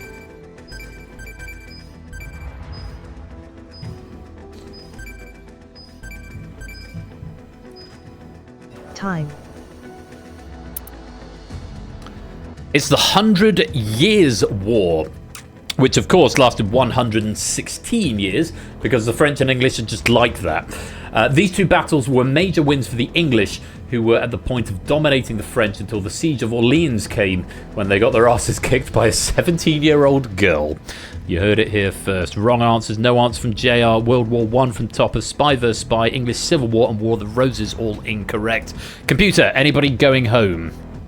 CJ, you have been eliminated. CJ, your war is over. Thank you very much for playing. Good hustle, but unfortunately it's not to be tonight. Kola, I did say, was the only player to bid the maximum of 13. It was a high-risk strategy, but he's gotten the correct answer. Is he going through? Passage has been granted to Kola, with a bid of 13 and a response time of 7.31 seconds. Well played, Kola. You are through to round 3 of Bidding War tonight, and with 1 question left in this round. Players without passage: Topper, Flyboy, and Ralph. Flyboy and Ralph, by a funny coincidence, have got the maximum potential bid for the next question. The next question is 1 to 14. Topper has not, but that does not mean Topper is written off, because if Flyboy and Ralph both bid 14, which is of course probably the optimum strategy at this point, if they're both wrong, Topper could still get passage. If all 3 of them are wrong, then we will just have 9 players in round 3. Good luck to you all. Category number 10 is... Get ready for the category. The category is food and drink. Food and drink.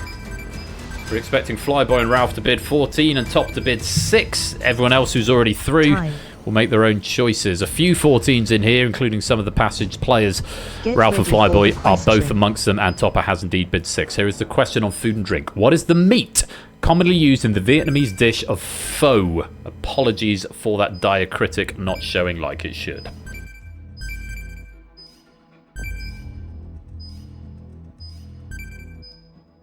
Time.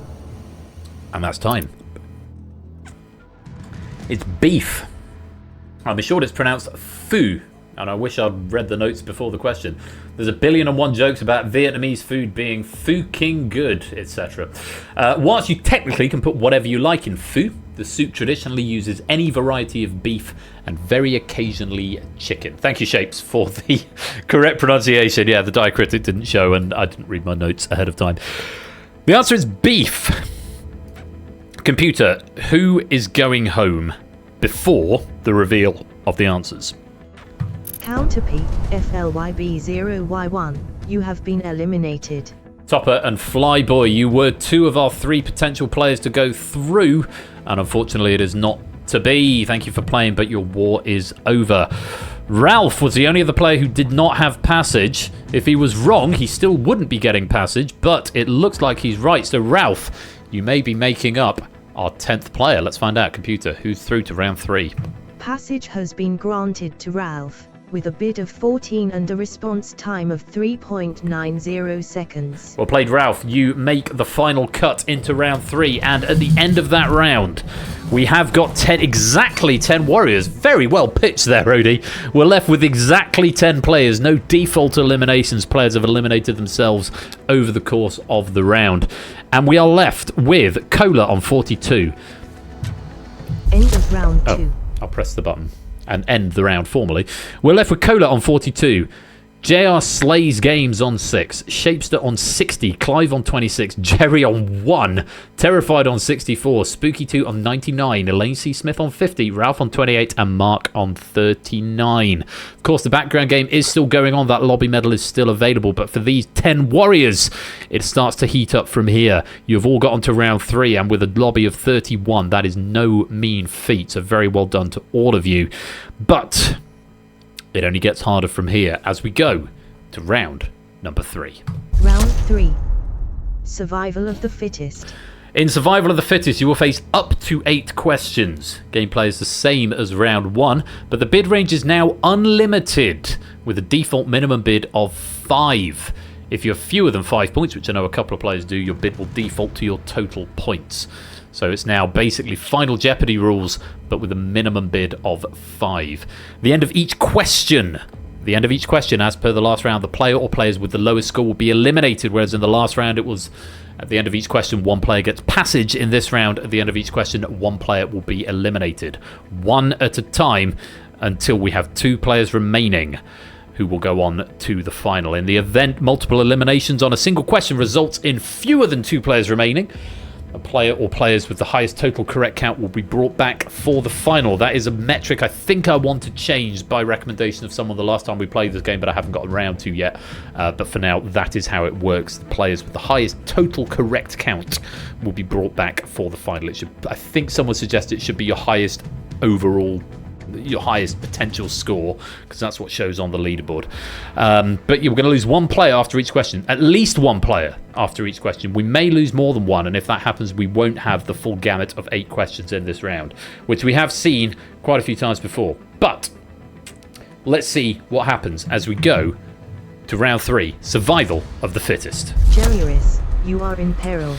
Unsurprisingly, perhaps, Jerry, you are in peril, but you have the low score at the moment with a single point. I think you know what you need to do. In fact, you won't be able to do anything except potentially answer the question right, and even then, you're going to have to hope somebody goes all in and gets it wrong.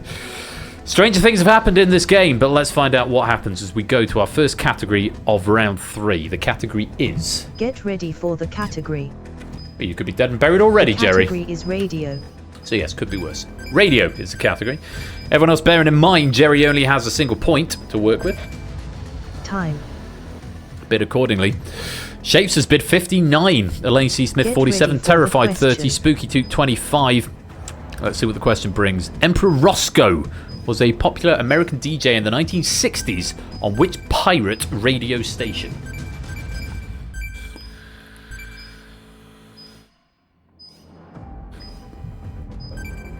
Time.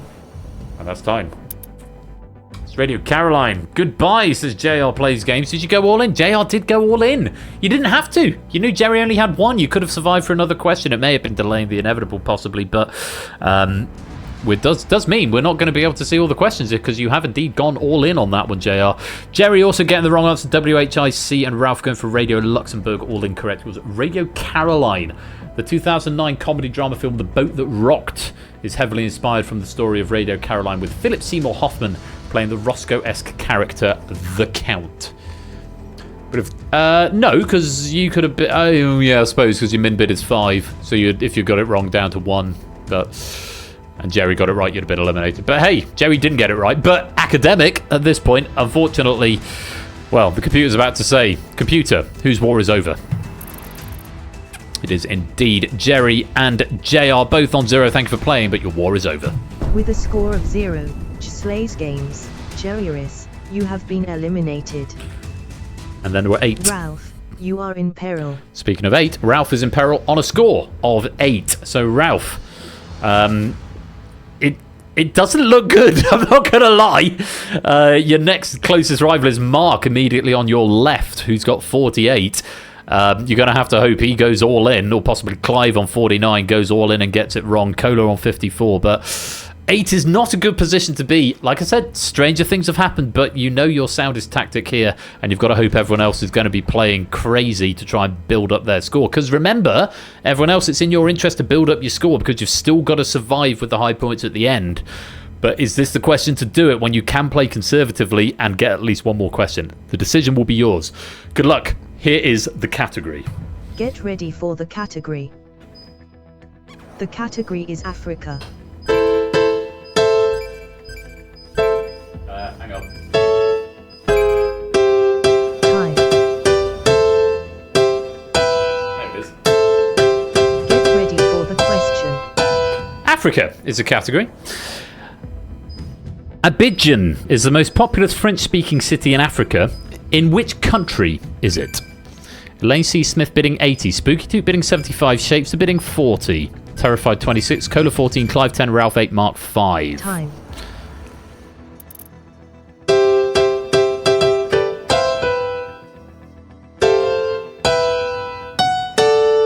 I hear the drums echoing tonight.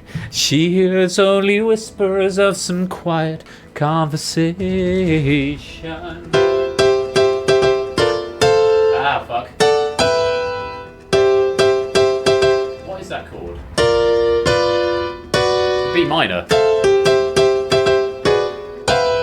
C, B minor, E minor. It's not in that key, but... Côte d'Ivoire is the answer. The Ivory Coast. Abidjan was formerly the capital of Côte d'Ivoire, being replaced by... Oh, fucking hell. Yamoussoukro in 1983. That's 2 F-bombs in the space of 30 seconds. I bless the rains down in Côte d'Ivoire. What a great song. It is a good song. It's exactly... That's what I was going to say. Like that YouTube video, Africa Toto, but all the instruments have different times. There was the one with the Africa where the vocals are a beat early and a semitone higher or something. But have you seen the one of Bobby Kimball doing it live when he's old and past it? Bless him. It's just like, fuck, Africa's suffered enough, Bobby. You need to stop. No, it's Côte d'Ivoire, Mali, Senegal, Algeria, Democratic Republic of Congo, and Nigeria. Just Mark and Toot getting it right. Toot going up to 199. That's going to be a good position to be in. Everyone else was wrong. Let's see what that does to the scores.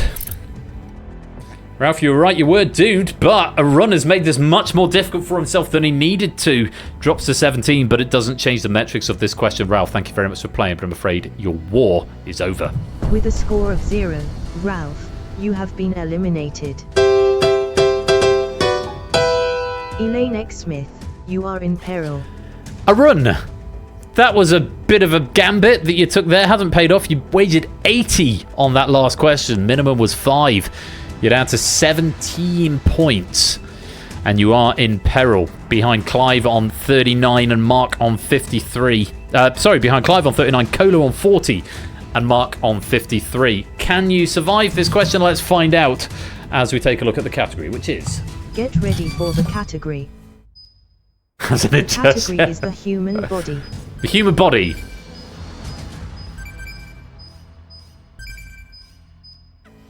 Time. Clive is going to let that abstention do the work for him, bidding 5.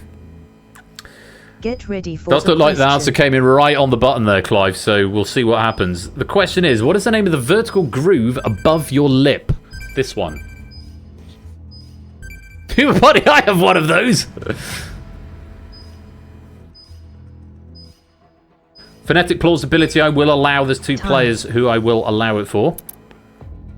Clive, your bid was counted. It logged 5. It said 5 on the broadcast, but obviously the bid did come in time because you got it right, and it is added up from 39 to 78, so you've obviously doubled. It did go in. Very well played. Philtrum is the correct answer, from the Greek for love charm. Phonetically plausible Shapes, phonetically plausible Cola, I will allow that. Oh, it's red because you're in peril. I was about to condone that, but you've got it right. Philtrum is the correct answer. I learned that on an advert. I can't remember what it was advertising, but there was a little kid. There was a group of doctors raised on like podiums or pedestals or something. And this little kid said, "What's this groove called? Under my nose." And some doctor goes, "Philtrum. We call this the Philtrum from Love Charm." I have absolutely no idea to this day what it was advertising, but that stuck with me, and I've never forgotten that since. Anyone know what I'm talking about, or did I dream that? Was it BT? Really? Hello, puppy. Don't wag at my computer. You've got your horn. You found your horn. How clever. Oh, what a clever dog. He's found his horn. Philtrum is the correct answer. Let's add on the points and see if it makes a difference. With a score of 34, It does not. Elaine X. Smith, you have been eliminated. A run. Good hustle. But that risk on the previous Cola, question you are in peril. was too much. Oh, hello, pup. Yes, okay, fine. Time for a spaniel. Time for a spaniel break. Yes, a run. Unfortunately, your war is over. Thank you very much for playing, but not to be. Cola now becomes in peril. It's a sign of a well-written pack and a well-answered pack when the player in peril, with still 4 questions to go in round 3, has got 56 points. All but Clive are in triple figures. Cola on 56, ahead of Cola, that is. Cola on 56, Clive on 78. We've then got Mark on 101, Shapes on 119, Samster on 136, Toot up to 299. I'll be in triple figures if I had more points. You would, Clive. Very good. Let's see if Cola can avoid the drop on this next question. Good luck to you all. Here is the category. Get ready for the category. The category is video games. Video games.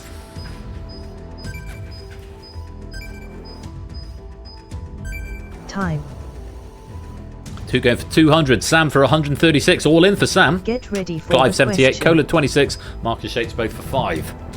Which Sony-based video game series includes titles with the taglines Tools of Destruction, Into the Nexus, and Up Your Arsenal?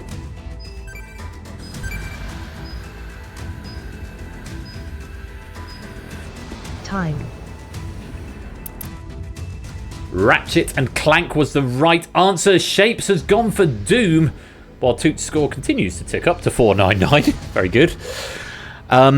Ratchet and Clank was the correct answer there. I have no notes. It's one of about 4 questions in this entire pack that I don't have any notes for, so I can't furnish you with further details. It's not a game I've played, so I can't just riff. High riff, by the way. Ratchet and Clank was the correct answer. Let's apply Shapes' bid to his wrong answer of Doom and see what that does to the scores. It's taken him down, but he did only bid 5, so not a lot. Cola, good hustle, but unfortunately it's not enough to survive. 82 is a very valiant score, but unfortunately it is the low score at the end of the question. Thank you for playing, but your war is over. With a score of 82, Cola, you have been eliminated. Thank you, Riff. I appreciate that. Mark, you are in peril. Cola leaves the battlefield, and Mark now in peril on 106. This is when it starts to get into a slightly different game, and hubris comes into it. I beg your pardon, Toot, Spooky Toot, 499. Potential to get up to 1,000 in the next 2 questions. We've only seen that once or twice before. Not very often. It has happened, but not recently. Mark on 106 is in peril. Shapes just behind on 114. Clive behind that on 156. It is still open, but it's Sam and Toot with the advantage at the moment, particularly Toot. Let's see if hubris gets the best of them. Tadaru, hello. One of the Ratchet and Clank games is a weapon that plays 80... Really?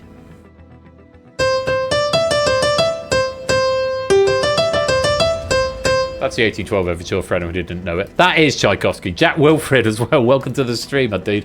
Hope you're keeping well, mate. Let's take a look at the next category. Take a look at this. Get ready for the category. The category is history. History. How are we bidding? Time. 2 going for 440. Clive for 156, so all in. Shapes for 114, so all in. Mark 106, all in.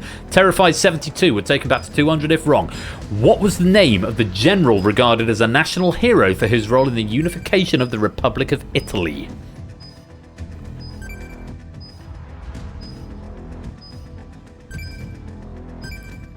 Time. It was Giuseppe Garibaldi, from whom we get the biscuit. I'm sure that was a note that I added. Garibaldi was the correct answer. I just finished gluing my pony. Hooray! Well played, JR. Garibaldi was the answer. Clive was correct. Sam was correct. Mark, who was in peril, was correct. Gary, yes, we were left off the eye, but that's fine. Coretti is a wrong answer. Amon de Valera is a wrong answer. Toot. How much did you wait? 440. Wow, Toot with a wrong answer there. You're going to come back down to 59. Well, Mark has saved himself by getting a right answer. What did Shapes wager? Shapes was all in. So, Toot, you're going to survive another question. Because I think Shapes is going back down to 0. But that was a very risky move, and it has not paid off. Let's apply those scores.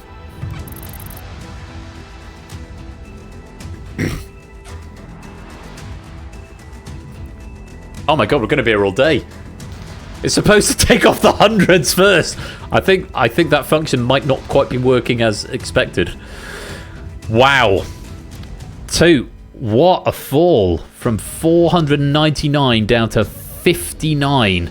You're going to go into peril on the next question. Mark, well done. You survived peril there, but unfortunately Shapes going all in and getting it wrong, dropping back down to 0. Thank you very much for playing, but I'm afraid your war is over.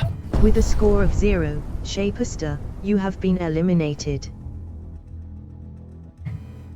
Spooky Toot, you are in peril. What a change of fortune here. Toot is now in peril with just 59. Even if he doubles up, if everyone else gets it right with the minimum, it's not going to be enough to survive. So Toot's going to have to hope people are going to play hubris strats here. So they might well do, because Mark is a full 100 points behind Clive, who is a full 32 points behind Sam. Toot with work to do on 59. Let's see if the questions fall and the players elect to play in the way they're going to play. Toot, I fear your fate is in other people's hands, but let's find out what the next category brings. Good luck to you all. Get ready for the category. Hubris. The category is religion. Religion is the category. All players have bid. Time. Toot's all in. Clive's just going for 50. Terrified for 44. Mark for 12. They're playing it safe and saving it for the next question. This question is somewhat academic, but let's look at it anyway. The Prophet's Mosque, the second largest mosque in the world, is in which city?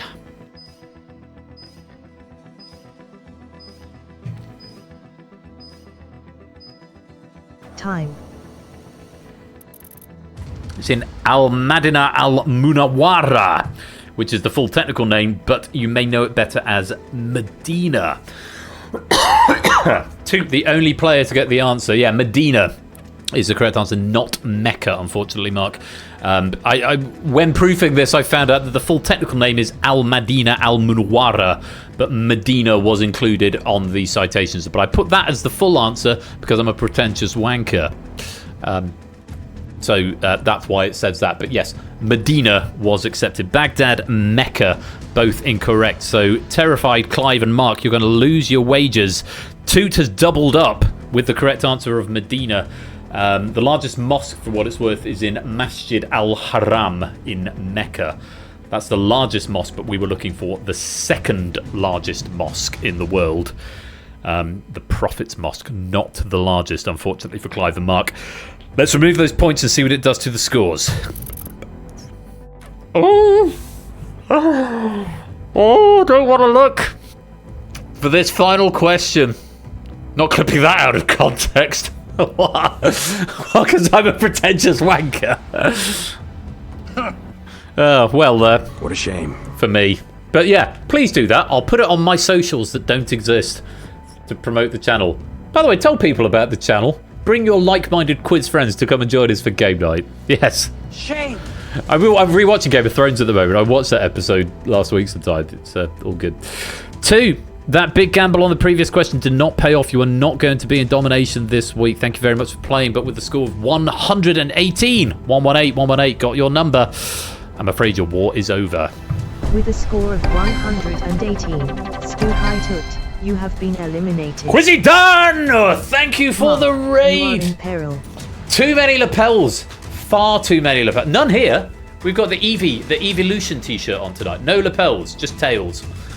Dan, how you keeping, mate? Thank you so much for the raid. Welcome on in, Raiders. Welcome, Meredith Musing, Quizzy Dan, Liar I77. Hope you're keeping well. We are in the middle of our Hallowstream, and we are coming to the denouement of this game of bidding war. But we've got the Abyss coming up when it concludes. So if you fancy some quiz tonight, stick around, because in about 15-20 minutes time, there'll be a fresh game, which you can come and play along with at home. Welcome on in, all you Raiders. Dan, thank you so much for the raid. How was your stream, mate? How were things tonight? And are you having a happy Halloween?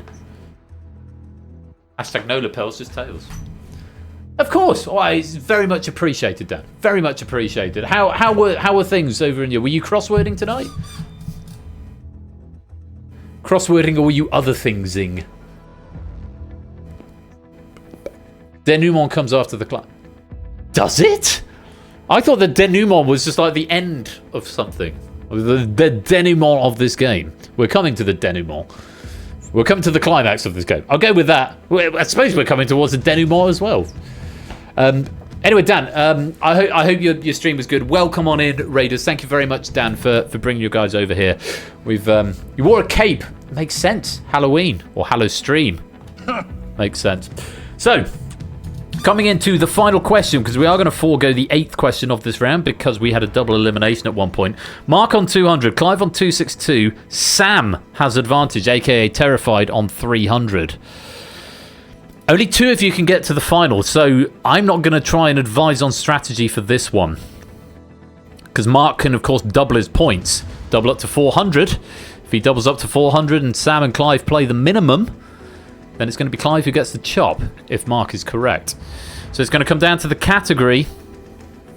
Oh, I don't want to predict. We could have double elimination here, at which point we could have a resuscitation if players decide to go all in. I don't even want to think about the game theory that is here.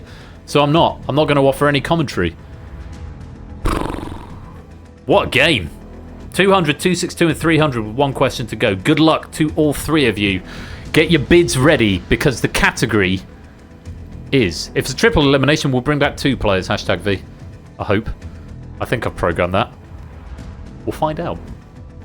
Good luck. Get ready for the category. The category is European football. European football.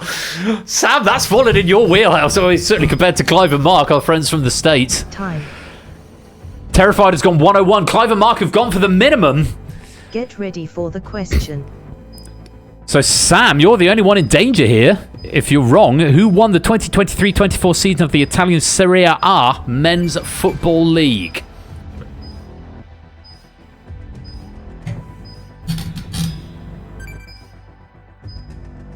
Time. Sam got there. The other 2 were wrong. I'm just going to look at the bids again. Clive and Mark were both on the minimum. Samster made that so interesting, because if he had been wrong, he would have dropped below Clive but not Mark. As it happens, both Clive and Mark have gone for the minimum and both have gone wrong. Sam found the right answer, Inter Milan. They won with 5 games to go. As it was the 20th league title, then Inter have the right to display 2 gold stars above their team's crest on their shirts. We are going to forego that final question, which I can tell you now, and only may wish to repurpose another time, was on the subject of physics.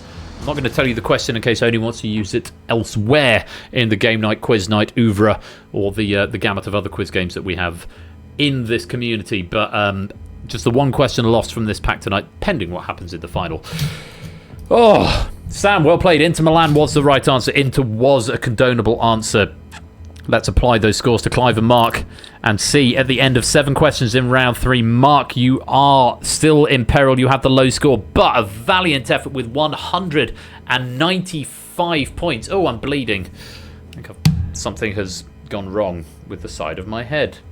I'm going to stop picking. That's probably a good idea. I'll just let it bleed. Hashtag let it bleed. Mark, great game. Thank you for playing, but I'm afraid your war is over. With a score of 195, Mark, you have been eliminated. Score of 195. End of round 3. It's going to get a tissue. We'll be right back.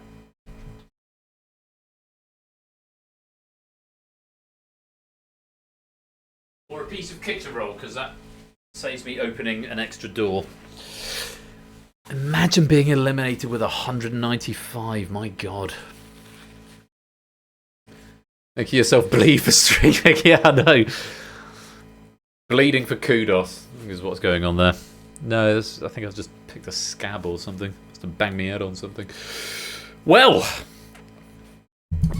it's going to be a very interesting final because we have started with 31 and we're down to just 2. Clive on 257 and Samster, aka Terrified, on 401. You are our last 2 remaining warriors, and you are the 2 who get to go and play Domination. One of you will emerge as the Bidding War champion. One of you will take the silver medal, and one player in the lobby will take the lobby medal. And of course, pennies are available as well for all the questions you've answered correctly. It's going to make for a good final. It's Sam versus Clive as we go to the Bidding War final.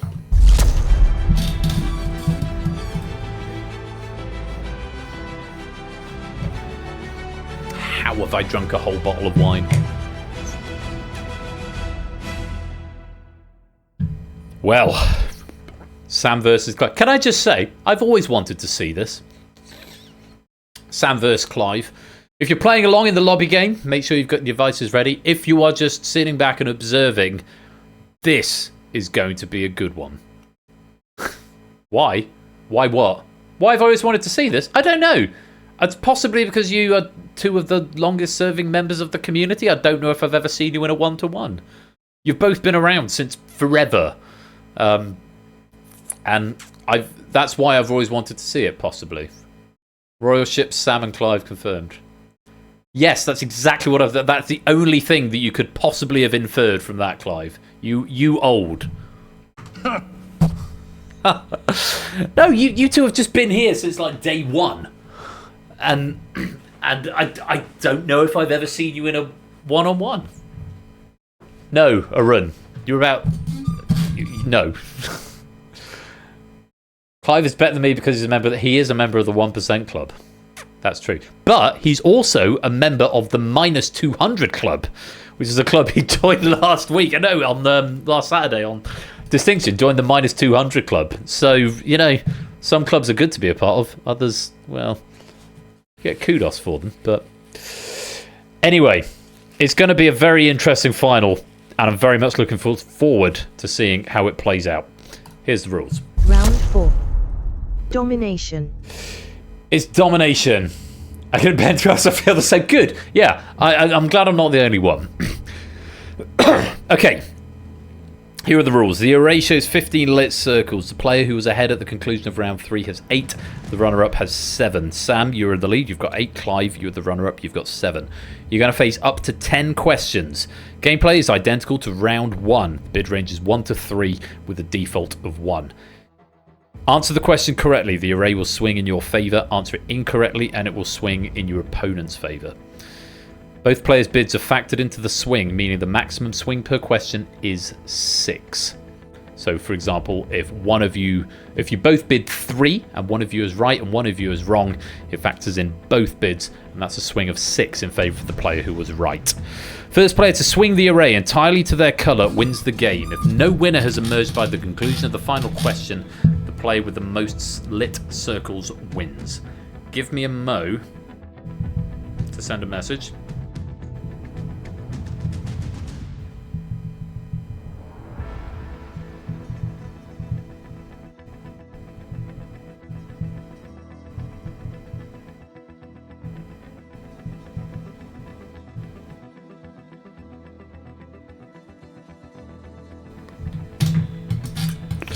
Okay, everyone happy with the rules?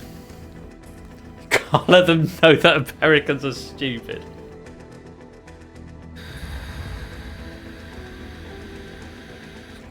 I'm just going to take a deep drag of that. Everyone watching along, this is going to be epic. Hashtag no lapels, just tails. Good luck to you both. Let's play. Sam starting with advantage. Let's take a look at the first category, which is... Get ready for the category. The category is the periodic table. Oh, bloody hell. Sam right into his wheelhouse here with the periodic table. Sam is a science teacher for those interested. Sam's bid 3. Clive has just bid 1. So let's see what happens with this question. With symbol FM, what chemical element has atomic number 100?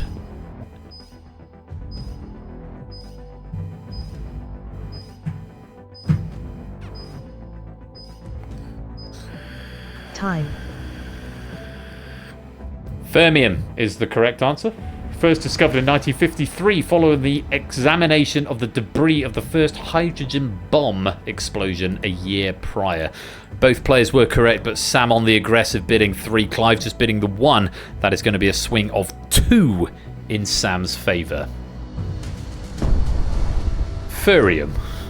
That works as well. Sam pressing his advantage as we go to category number 2. Get ready for the category.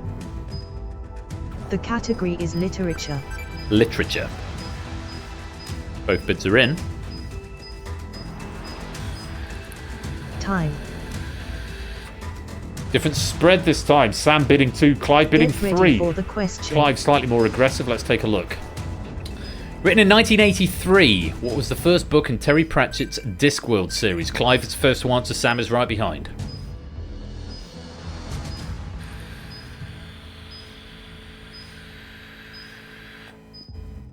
Time. Colour of Magic was the correct answer. The only book, I think, by Terry Pratchett that I've actually read a very long time ago. Both players getting the correct answer, but Clive on the aggressive. Clive, that's a swing of 1 in your favour. We've got a game! The game is on, folks! Let's play on. Next category. Get ready for the category. The category is US sports. US sports. Samson's wheelhouse for the first. Time. Thinking Clive might be in his wheelhouse as our US competitor, but he's only bidding 1. Sam is bidding 2. Advantage with him. Let's see what happens. Which NFL team play their home games at Ford Field?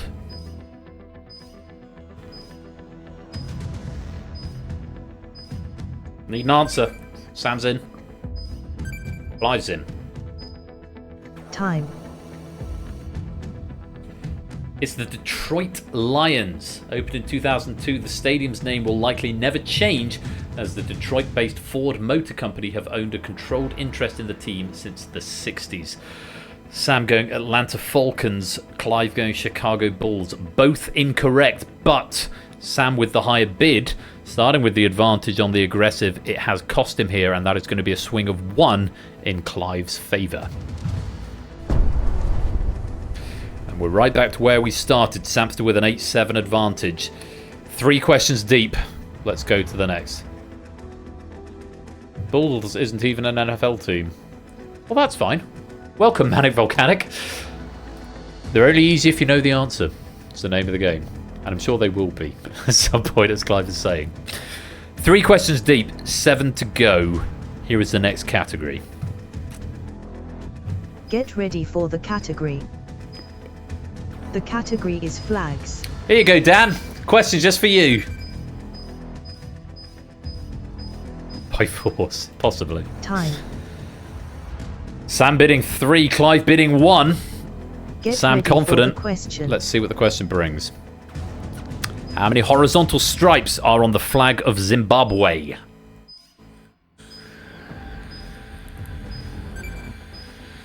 Sam's in, Clive right behind.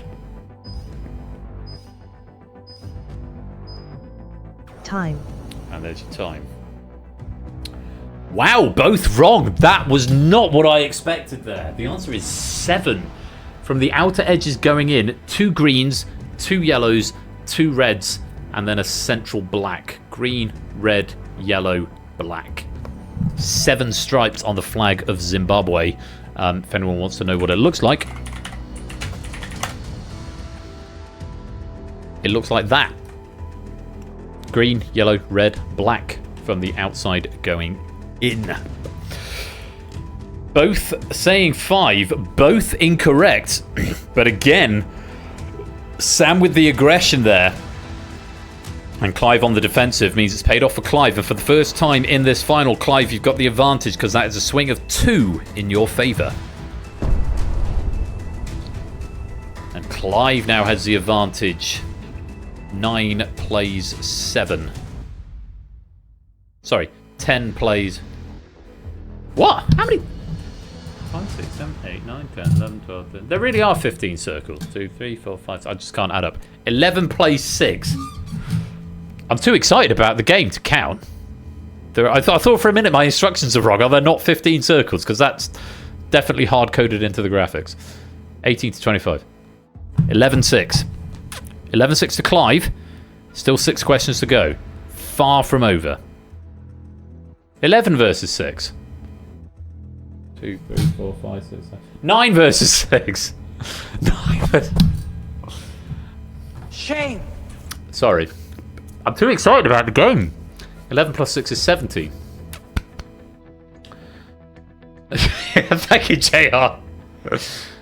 Still any other one at this yet tonight. This is true. Well, no, Clive has won. Clive won red herrings. Clive looking to do the double. Let's go on. Question number 5. Category is... Thank you, Shapes. Get ready for the category. The category is rock music. Rock music. Sam is in very quickly. Clive not long after. Time. Sam going for 3. Clive just going for 2 here. Get ready for Chance the for question. Clive to push right to the end. Let's see what happens. Alex Kapranos is the frontman of which Scottish rock band?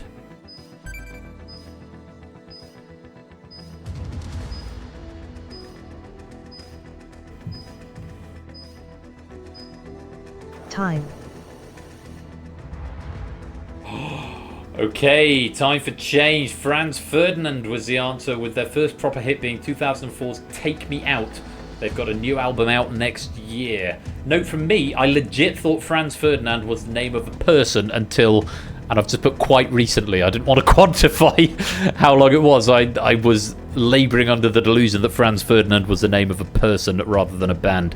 Clive going for Bay City Rollers. It's a wrong answer from Clive. He's going to lose his advantage because Sam on the aggressive and Clive somewhat aggressive. 3 for Sam, 2 for Clive. That is going to be a swing of 5 in Sam's favour. It was the name of a person in World War One. He was an archduke. He got shot because an ostrich was hungry. Thank you, Baldrick.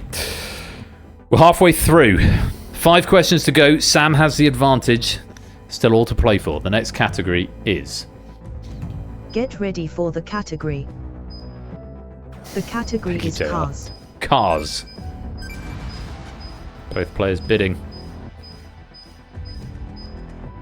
Time. And both on the defensive, very cautious bids, 1 apiece. Get ready for the question. Not going to be a big change either way. Let's see what the question brings. What Romanian car manufacturer creates models including the Duster, the Logan, and the Logi? Sam answering very, very quickly.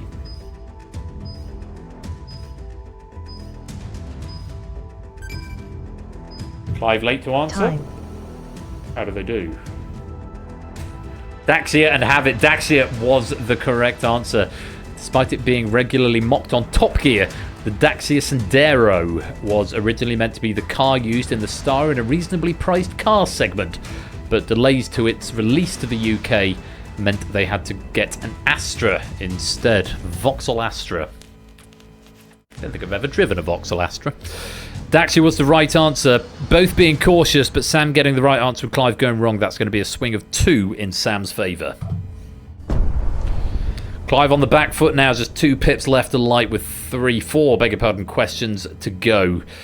Let's see what the next category brings. Get ready for the category. The category is famous game show questions. Famous game show questions. Clive is the first to bid. Sam is not far behind. I'm predicting a 3-3 here. Time. A 3-2. Okay, Sam slightly more defensive here. Sam potentially getting ready enough for to the win on question. this question. If he's right and Clive is wrong, here is the question. Judith Keppel, first millionaire on the UK version of Who Wants to Be a Millionaire, correctly identified that Henry II of England married whom?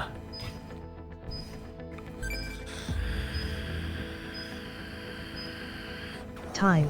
And that's time. Eleanor of Aquitaine was the answer, and I don't have any notes on this question, but I do know it was something that stuck with me through the years. Henry II married Eleanor of Aquitaine. Clive going for Lady Jane Dudley. It's Lady Jane Grey was a little bit later. She was the successor to Edward VI. But Lady Jane Dudley, I don't believe, is going to fly. Oh, it does mean, with that question, Clive gets a swing of 5. No, Sam, I beg your pardon, gets a swing of 5. Sam bidding 2, Clive bidding 3. Sam correct, Clive incorrect. It's a swing of 5 to Sam, which is enough to light the array completely blue. Clive, great hustle in the final there, but we do forego the final 3 questions.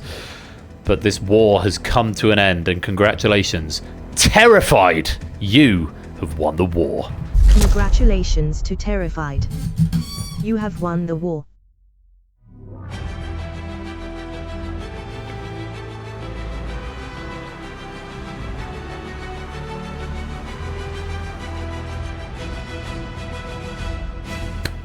Great battle. Great battle, you two. I've always wanted to see that, and what a great fight you both put up, and what a great show you've given all of us, those of us who are watching casually. That was a really good show. Very, very exciting. But Sam just pressing the advantage there and getting the win on that Who Wants to Be a Millionaire £1 million question. Can I extend my huge thanks to Oni for a lovely, lovely question pack. Very well written and very well realised. A lovely little curve on that. And really nice to come to the end of round 2 and have exactly 10 players remaining. Really great stuff. So thank you, Oni, for your efforts there.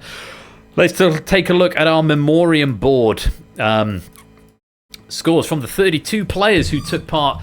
Total correct in the first column and the maximum points that you had in the second. We'll have a little scan through.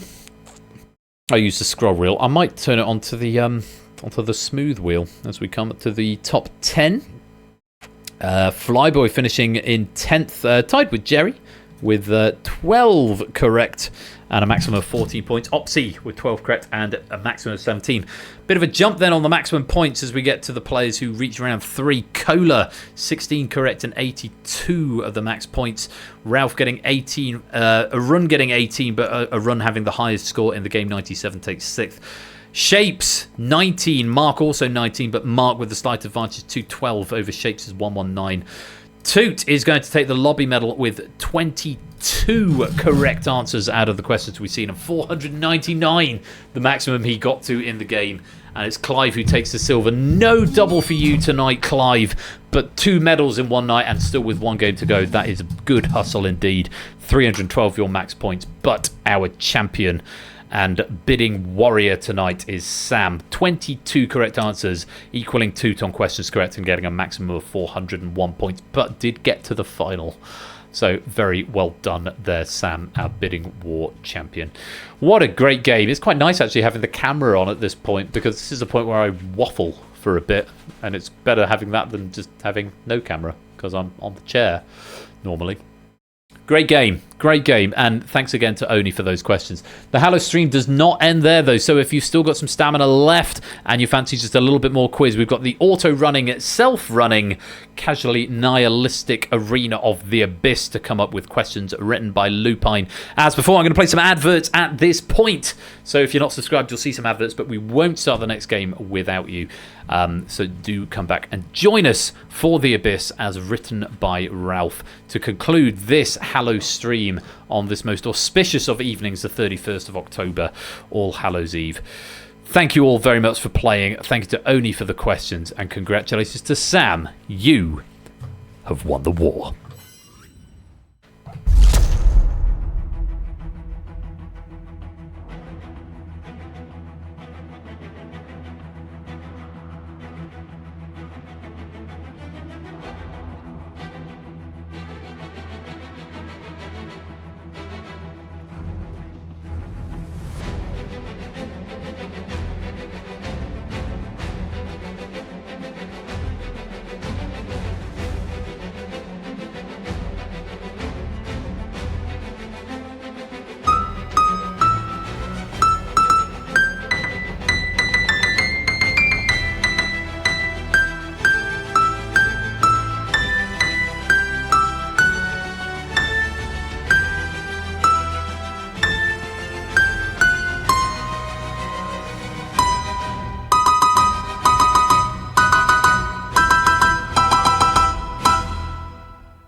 Sorry, I felt compelled.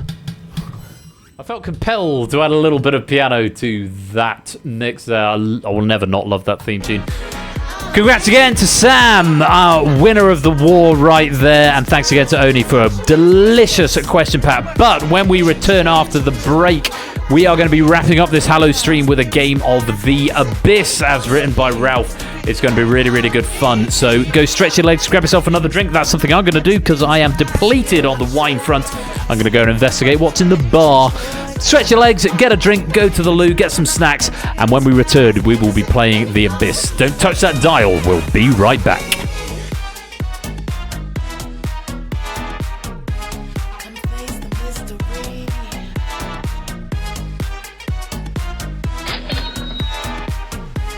Of Halloween.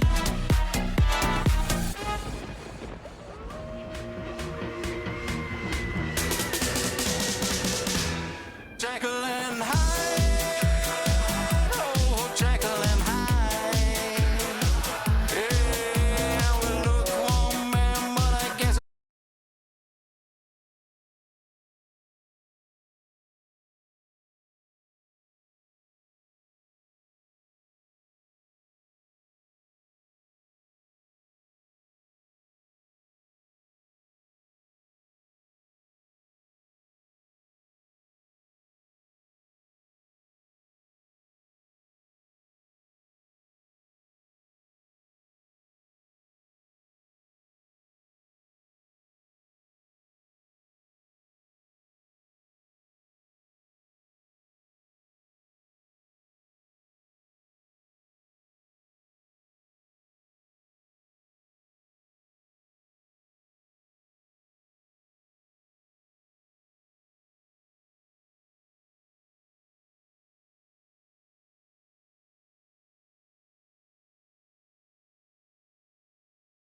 Welcome back to the third and final part of this Hallowstream at game night, where it's time for the Abyss. HCXP is the code that you need. I'm glowing again because I've turned off the big lights. This is the Abyss. Feels like the appropriate thing to do. This pack has been provided by the Lupine One. And Cola, welcome to the stream. For the first time, you've been here all night, but that's the first time you've chatted in public chat. While you're joining the lobby, I'm going to award some pennies to players who have cashed in some micro pennies. So do come and join the game if you'd like to play this game of the Abyss. Pennies. 100 pennies. 100 pennies. And 100 pennies. Add to list and award list. That should be all the hundreds going out there. There we go. Lovely stuff.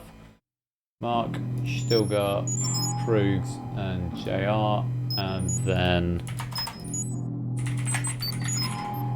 the list and add to list and award to list. That should be 500 pennies going to shape to maybe me. Yay. HCXP is the code you'd need if you would like to come and join this game of the Abyss, as written by the Lupine One. Awestruck. Welcome, Sam. 23 players in so far. Have a few minutes to come join. There is anytime entry on this game.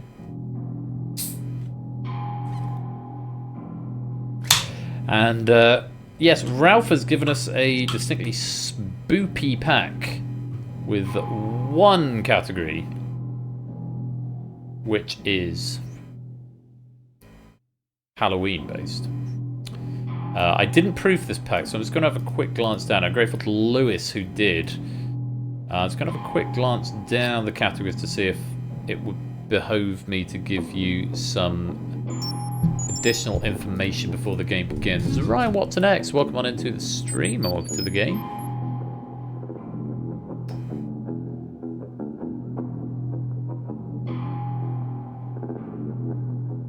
It's probably fine. That's fine. That's fine.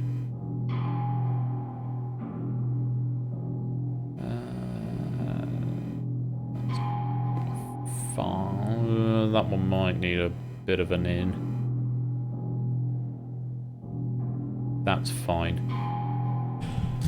Right, so there's one of these categories that isn't immediately obvious from the question, which I will tell you about now. One of these categories, you need to name the city from the teams that play there. Okay? One of these categories, you need to name the city from the given teams that play there. That is the only one of the first questions that won't be obvious. The other four categories, it should be quite obvious what we're after, so I will explain those categories when they appear for the first time.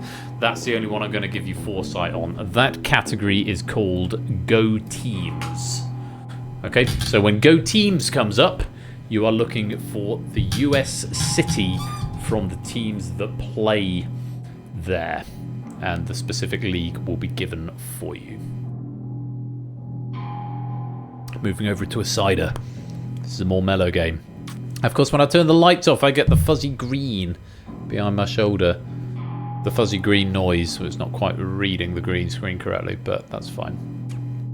All the other four categories should, he says with confidence, should be fairly self-explanatory.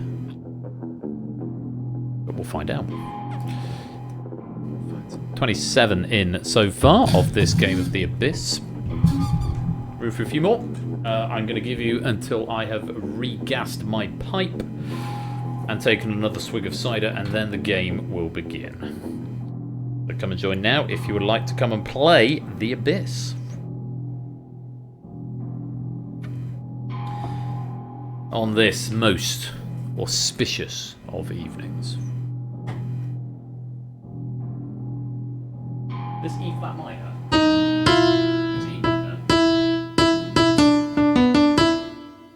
Sort of reminds me of Deus Ex. Did anyone play Deus Ex? Probably anyone who's got a passing understanding of computer games and is my age probably did play Deus Ex. Bop, bop, bop, bop, bop, bop. It reminds me of the UNATCO theme from Deus Ex.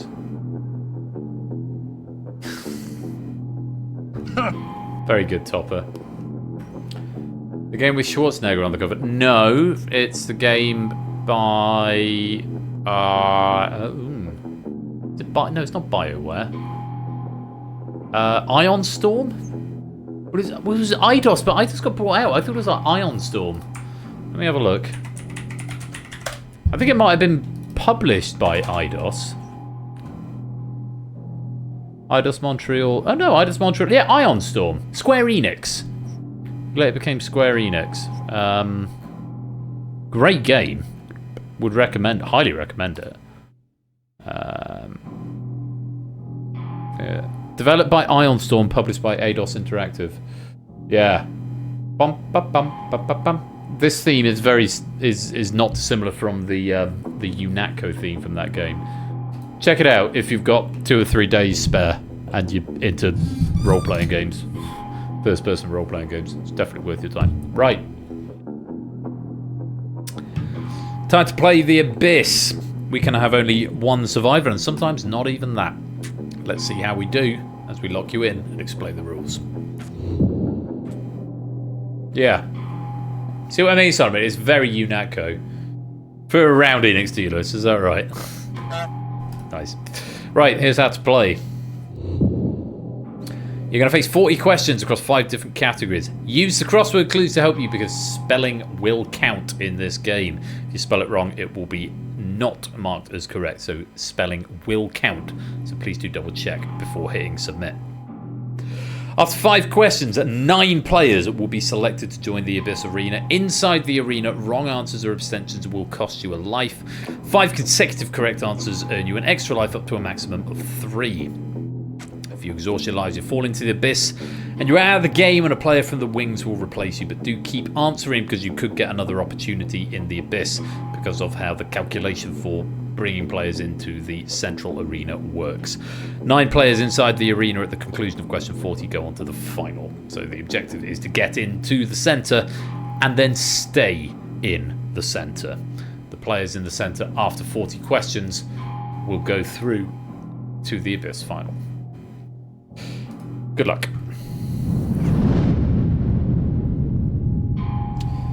So, starting with these 5 questions, and you won't get a repeated category until you've had 1 from each category, but the categories will not always be delivered in the same order. Most of these should be self-explanatory. The one I have pre-explained is Go Teams, where you need to name the US city from the teams that play there. Good luck to you all. 40 questions and 15 seconds per question on the clock. Let's play. And we're starting with Go Teams. Name the US city from the teams that play there. Jets NFL, Knicks NBA, Yankees MLB. 3-4 or 3-4-4 or 3.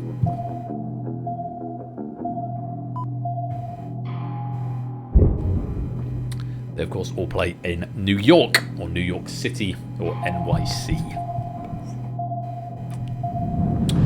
New Age of Heroes. This member of the X-Men appears twice in the roster, once with adamantium claws and again with bone claws. Bias much? 9 letters. New Age Heroes. The answers are all names of playable characters from Marvel vs. Capcom 2, but the clues may not necessarily be about them. So all clues about Marvel vs. Capcom 2 in New Age Heroes. Next is first females. The first woman to hold of the office of UK Prime Minister, 88 or 8. The first woman to achieve, or the first women to achieve a certain feat or hold a certain post. And it's of course Margaret Thatcher. 2 more categories. Ralph's childhood television. Clues to TV shows Ralph watched growing up. This animation stars the eponymous, thank you for using that word, not titular, yellow-skinned family from Springfield who made the first appearance on the Tracy Ullman Show in 1987. You proved it, Lewis. It's The Simpsons. Sea of Green there, nice to see. And one final category. which is self-explanatory. The obligatory Halloween category, a bullet made of which element, atomic number 47, is said to be an effective weapon against werewolves. All of these questions will have something to do with Halloween. AG or silver is the correct answer. Another sea of green, lovely to see. Let's bring 9 players into the Abyss Arena. Starting with Fetz on a score of 5. Marcini joining the Abyss Arena on a score of 3. AB Me joining with a score of 4. Jerry joining with a score of 5. Topper joining with a score of 5, and just a reminder that the odds of you being drawn in are weighted, determined by the number of correct answers you've given out of the last 5 questions. So we should have more 5s than any other, which seems to be bearing out at the moment. Stilgar and Ape and Shapes all joining us with 5. Bear in mind the difficulty moving forward. Mark also joining us with 5. The difficulty moving forward will be random across each of the stack, but each question in each category will be the same relative difficulty. Moving on to the next one. New Age of Heroes, Blank Dodd. Statue of this comedian can be found in Liverpool Lime Street Railway Station, facing a statue of Bessie Braddock MP. 3 or 3-7. That is Ken. The Ken in Marvel vs. Capcom 2 being the one from Street Fighter. Ken, or Ken Masters. Ralph's Childhood Television. Vic Reeves and Bob Mortimer hosted this celebrity panel game featuring The Dove from Above, 8-5.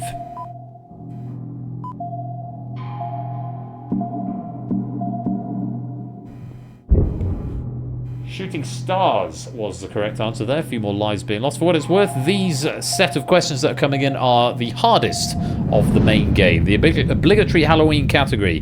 The 1990 film Ghost. What song is heard during the film's famous pottery wheel scene? 9 and 6. These are the hardest, having started with the easiest. That's Unchained Melody by the Righteous Brothers. Jerry Marcini and Ape Pumpkin. You've dropped into the abyss. You're out of the game. Thank you for playing. BC comes to replace, as does Riff But Spookier, as does Cruise. Welcome on in. All of you on a score of 6. Welcome to the Abyss Arena. Let's play on with 32 questions to go. First females, the first woman to qualify for and race in the Indianapolis 500. 5, 7 or 7? Why I'm holding on to the stream deck. I don't need it for this game.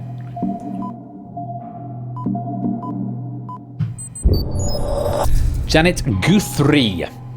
Not many getting that one right. First raced in the Indy 500 between 1977 and 1979. Stilgar and Fetch, you've dropped into the abyss. You're out of the game. Awestruck and Susie McCabe, welcome to the Abyss Arena. And Clive, welcome to the game. Go teams, Dream, Falcons, Braves. Which city do they all have in common?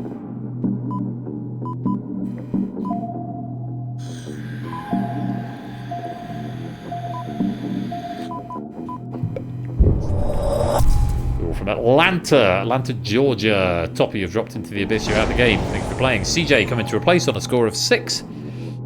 Through that set of questions, 30 to go. Here's the next. Go teams again. Lakers, Rams, Dodgers. 3, 7 or 2. Second easiest of the pack for this next set of 5. Los Angeles or LA, Prugs, you've dropped into the abyss. You're out of the game. Thank you for playing. Stilgar coming to replace you with a score of 8. Let's go on. New Age of Heroes. Merriam-Webster defines this word as deceitful cunning, as opposed to the Street Fighter character who can launch a sonic boom with 5 letters. Remember, these are all going to be playable characters from Marvel vs. Capcom 2. Guile was the correct answer. AB, me and BC have dropped into the abyss and you're out of the game. Thank you for playing. Tadaru coming to replace you on a score of 8. And Opsy with a score of 7. Let's go on. Ralph's Childhood Television. Who lives in a pineapple under the sea? The eponymous character who works at the Krusty Krab in this Nickelodeon cartoon. 911 or 9 or 63 or 6365. A couple of options available for you there. SpongeBob SquarePants, unfortunately, Pyro's spelling will count, and I can't condone that. Next question. The obligatory Halloween category, It's the Great Pumpkin, Charlie Brown, is a 1966 animation based on which comic strip by Charles M. Schulz? 7 letters.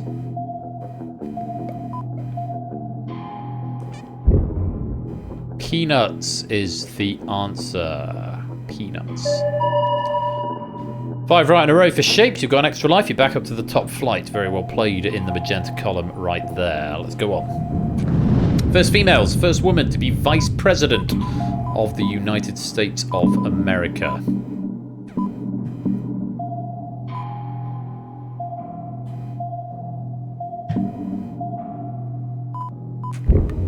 Kamala Harris, of course, potentially the first woman to be president of the United States. We'll find out in about 3 weeks' time, 2 weeks' time. On to the next. First females, the first woman to be named Time Person of the Year, listed as Woman of the Year on the cover at the time. 6, 7, or 7. Hopefully, Ardenfett. Hopefully. Wallace Simpson was the correct answer. Riff but spookier, you've dropped into the abyss and you are out of the game. Thanks for playing. You're replaced by Colin on a score of 12. Yeah, Person of the Year in 1936. Ralph's childhood television. Ralph loved to watch the antics of Mr. Chips on this Say What You See game show. 11 or 5, 6.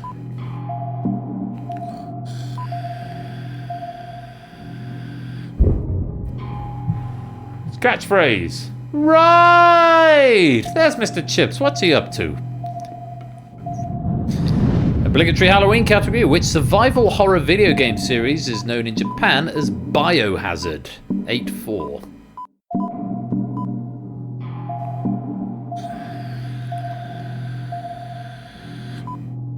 It's, of course, Resident Evil. Resident Evil. So I've never played in my life to this day. Dynamo, Astros and Texans, all teams from which US city with 7 letters? This is 5 of 8 on the difficulty ranking for what it's worth this set. Houston in the state of Texas. Colin getting that wrong in the Abyss Arena. Let's move on. New Age of Heroes, the Mad Titan, played by Josh Brolin in the Marvel Cinematic Universe films. 6 letters. I have a canvas of him about there in the Game Night Control Center. It's Thanos. Colin, Susie McCabe, to Diaries, CJ and Shapes. You've all dropped into the abyss and you're out of the game. All struck 5 right in a row. And you're back up to the top flight. Let's bring some replacements in. 5 required, starting with Cola on 18. Spookster on 13. Or Spookiester. And Spookier Toot joining us also on 18. Spookiester on 13. Fetch joining us on 15. And AB Me joining us on 13. Let's play on. Halfway through, here's the next question. First females. First woman to win the Academy Award for Best Director. 7, 7 or 7.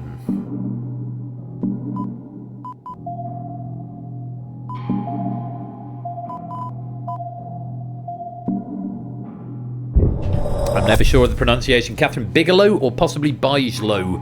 One in 2010 for the Hurt Locker. Stilgar's dropped into the abyss and out of the game, but Opsy and Mark, 5 right in a row. You both get an extra life. And Ape coming to join us in the Abyss Arena on a score of 16. Let's go on. Ralph's Childhood Television. Saturday mornings on BBC One between 1993 and 2001 were dominated by this show.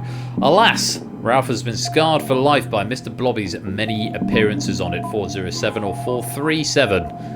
The 0 is a big clue that that's an ampersand. It's live and kicking. Great theme tune.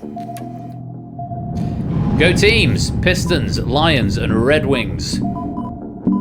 All sporting teams in which city?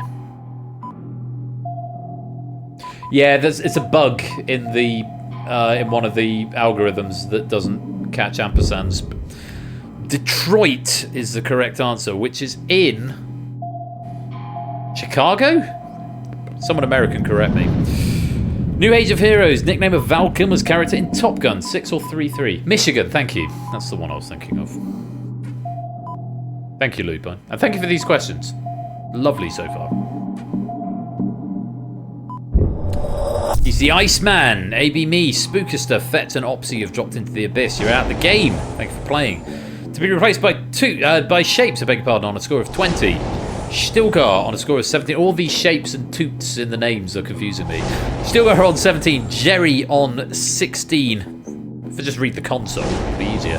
And Nando joining us on a score of 20. Welcoming in all of you. Let's play on. 16 questions to go. The obligatory Halloween category, Werewolves of London, was the only top 40 single on the Billboard Hot 100 for which singer?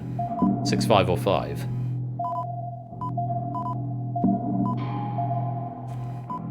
Tricky question, I didn't know that. Warren Zevon was the answer. Cola, you've dropped into the abyss and you're out of the game. Thanks for playing. Clive coming to replace you on a score of 12. Yellow on the straps in the wings, by the way, if you are currently in the abyss arena. Let's go on. Ralph's Childhood Television. Americans may be familiar with Pat Sajak as the host of this game show, but for Brit Ralph it was like the likes of Nicky Campbell and Bradley Walsh. 527. Bradley Walsh all the way. Wheel of Fortune was the correct answer. Most players getting that one right. Is it Sajak? Really? Well, how about that? Go teams! Guardians, Cavaliers, and Browns. All teams from which US city with 9 letters?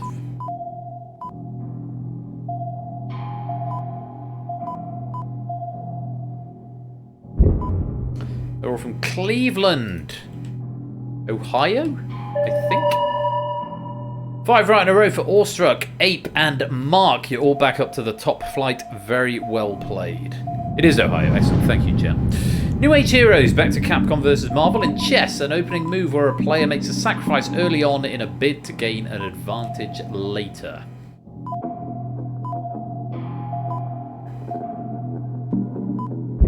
That is Gambit, the X-Men character who's very good with cards.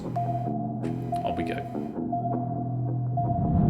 First females, first woman to be appointed Poet Laureate of the United Kingdom, 535 or 5. What's your spelling on this one?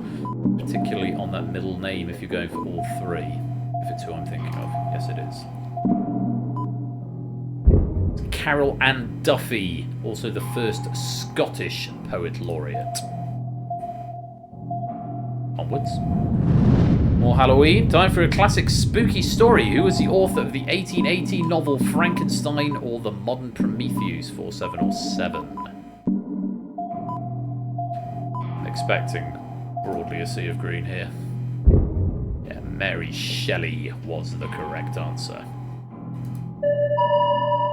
Frankenstein, of course, is the doctor, not the monster. Shapes, that's 5 right in a row. You're back up to the top flight. Well played.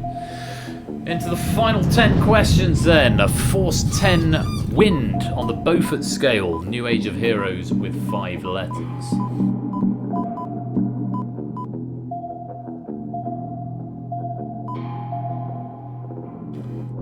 That is, of course, Storm, played by Halle Berry in the original X-Men films. Jerry losing a life there.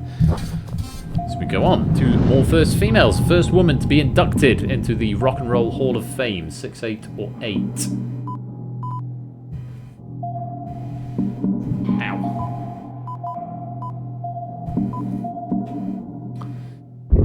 Inducted in 1987, it's Aretha Franklin, the first year following 1986's inaugural all-male class.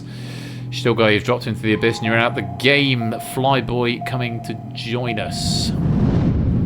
Too many eyes, I'm afraid, in that answer, Colo. The obligatory Halloween category today, 31st October 2024, falls on a Thursday, which means next year, 2025, Halloween will fall on which day? With 6 letters.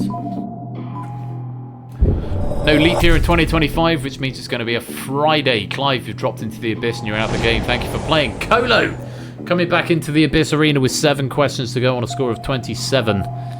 Let's see what the next one brings. Ralph's Childhood Television. This children's animation starring an anthropomorphic aardvark in the title role was first broadcast in 1996.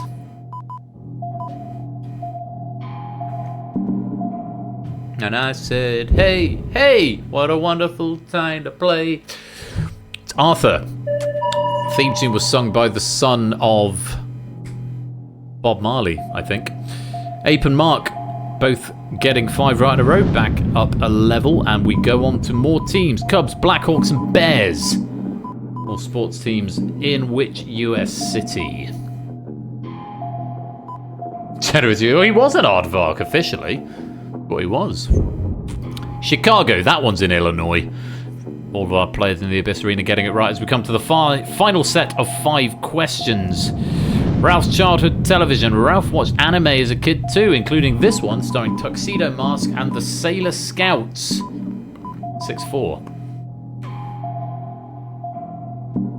Oh, Colo, I feel bad about this.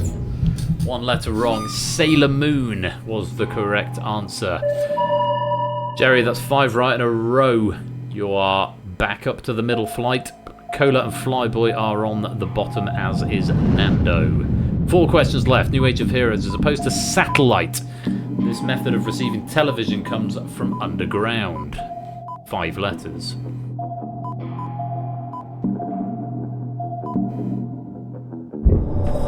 That would be Cable. Nando, you've dropped into the abyss and you are out of the game. Thanks for playing. You're going to be replaced by Spookister on a score of 20. Welcome on in with 3 questions to go. First females, the first woman to win a Nobel Prize. 5 or 5. 5, 5 or 5.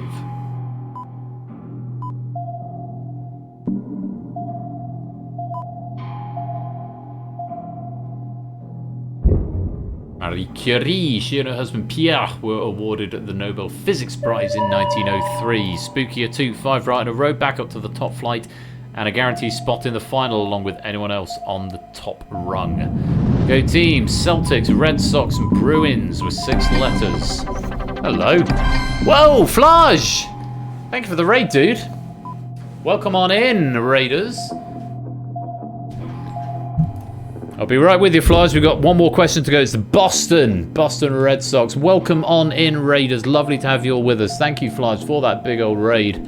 I'll come talk to you in a minute. Final question is on the obligatory Halloween category. The American candy company Brax is known for manufacturing which alliterative sweet associated with Halloween? Second time it's come up tonight. 5-4. It's Candy Corn, and Flyby, you've dropped into the abyss and you're out of the game. Thank you for playing. You're going to be replaced by Topper, who comes to take the final spot in the final. And that is the end of the main game. Flagin Lounge. Let me give you a shout out. Flagin Lounge is a buddy of mine. One of my Twitch partner buddies, because I move in such circles. He's a GTA speedrunner. He's a good guy. He's from the States, and he's coming to raid in tonight with a big old raid. Welcome on in. Let me kiss you. Lizzie Online, Flagin Lounge, Henry the Quacker, and everyone else who is not wanting to chat but is coming from that raid. Lovely to see you all come in. Thank you very much, Flage, for the support. How was the stream? Were you Silent Hill tonight? You were 49 runs and then Vice City 49 runs and then Silent Hill? What, original Silent Hill? Or are you playing the Silent Hill 2 remake? That's the question. That is the question. Hashtag my brain is very slow tonight. It's the way it goes sometimes.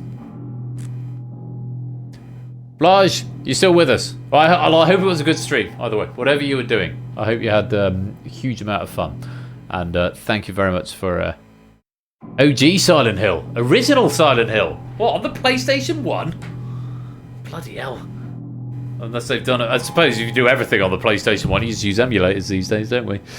Well, thank you very much for that raid. You are just in time for the final strains of the final game of this Hallowstream, where we have got our 9 finalists. Out of 40 questions, Awestruck is in the Abyss final on 36, Cola on 32, Shapes on 35, Topper on 21, Toot on 37, Jerry on 30, Ape on 33, Spookster on 23, and Mark on 37. Not gonna lie, that's a stacked final. That's a really stacked final. Case in point, a lot of the names are over on the left-hand side and up towards the top of the left-hand side. This could go any which way. I wouldn't want to call this at all. But Whew. We're going to see what happens. Yeah, sorry, I sort of dropped the ball a little bit on some of the notes there. Halloween next year, 365 days in 2025, divide 365 by 7, and you get a remainder of 1. One day after Thursday is Friday, QED Halloween 2025 falls on a Friday. Or, just remember, next year, everything is 1 day forward, unless it's a leap year, in which case it's 2 days forward. Any other trivia that I missed? I think I got everything else. A couple reserved for the final, which I should probably explain the rules of, because it is a school night and it's 11:15. So, Sam, Cola, Shapes, Topper, Toot, Jerry, Ape, Paulister, and Mark. It's time for the Abyss final. You will face up to 10 questions across the same 5 categories. They will now be displayed in a random order. You will not necessarily get one of each before a category is repeated. Players in the Abyss Arena have had their lives refreshed. Gameplay is the same as before, except extra lives will no longer be awarded, and players who drop into the Abyss will not be replaced. The last player left standing after 10 questions will be declared the winner. In the event no winner has emerged after 10 questions, the winner is the player who is higher up their column, and if we have a tie, it will be the player with the highest score. So column position is your first tiebreaker, and then it will come down to the score at the top of the column. Good luck to all 9 of you. There are 10 questions left. These ones are a little harder, in theory, than the rest that have gone before. I wish you all the best of luck. Let's play. Starting with Ralph's Childhood Television. In the 1990s, hosts of this BBC show looking at innovations in science and technology included Carol Vorderman and Philippa Forrester.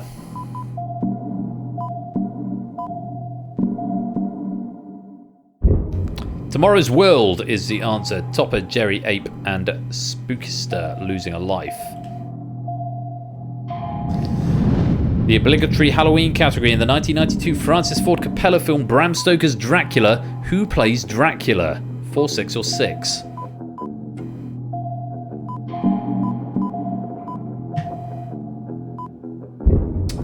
Gary Oldman is the correct answer. Cola, Shapes, Topper, Jerry, Ape, and Spookster losing a life there. Go teams, Mariners, Storm, and Sounders. All sports teams in which US city with 7 letters?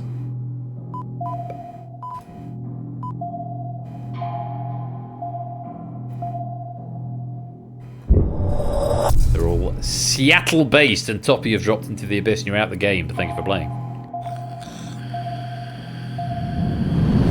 New Age of Heroes. First debuting on the NES in 1987, the Blue Bomber of this franchise grew more powerful with each boss he defeated by adding their weapons to his arsenal. 4, 3, or 7? That's Mega Man. Mega Man. I have no notes, which is fine. First females, first woman to fly in space. 9, 10, or 10?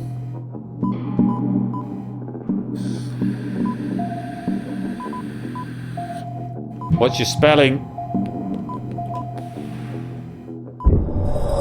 Valentina Tereshkova, Soviet cosmonaut who orbited Earth in 1963 as part of the Vostok 6 mission. Jerry, Spookster, and Coley have dropped into the Abyss and you're out of the game. 5 players remaining. First woman to hold the office of Prime Minister of New Zealand. 5, 7, or 8, 7, or 7? 2 players still on the top flight, 2 on the bottom, Mark in the middle. 5 questions to go, including this one. It's Jenny Shipley. Ape, you've dropped into the Abyss and you're out the game. 4 players left. Sam, Shapes, Toot, and Mark. Union, Flyers, Eagles. Which US city do they all play in with 12 letters?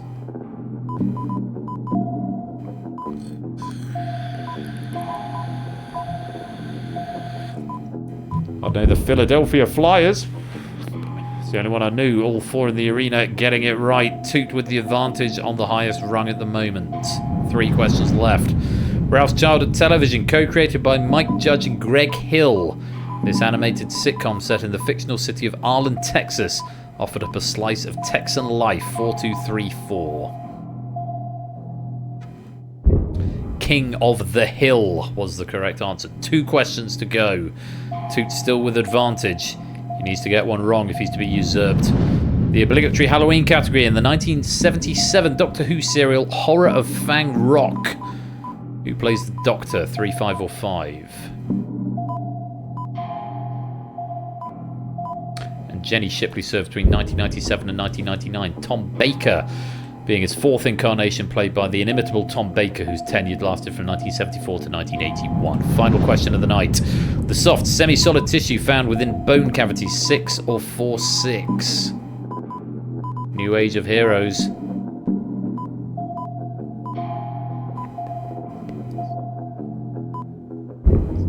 Marrow or bone marrow is the correct answer, and that is the end of the game.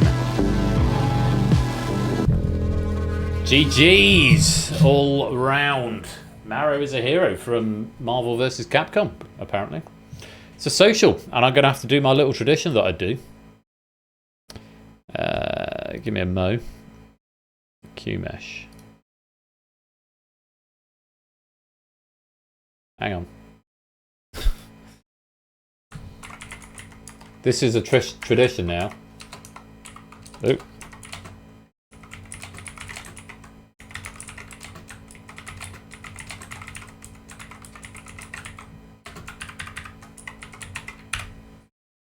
Oh, bollocks.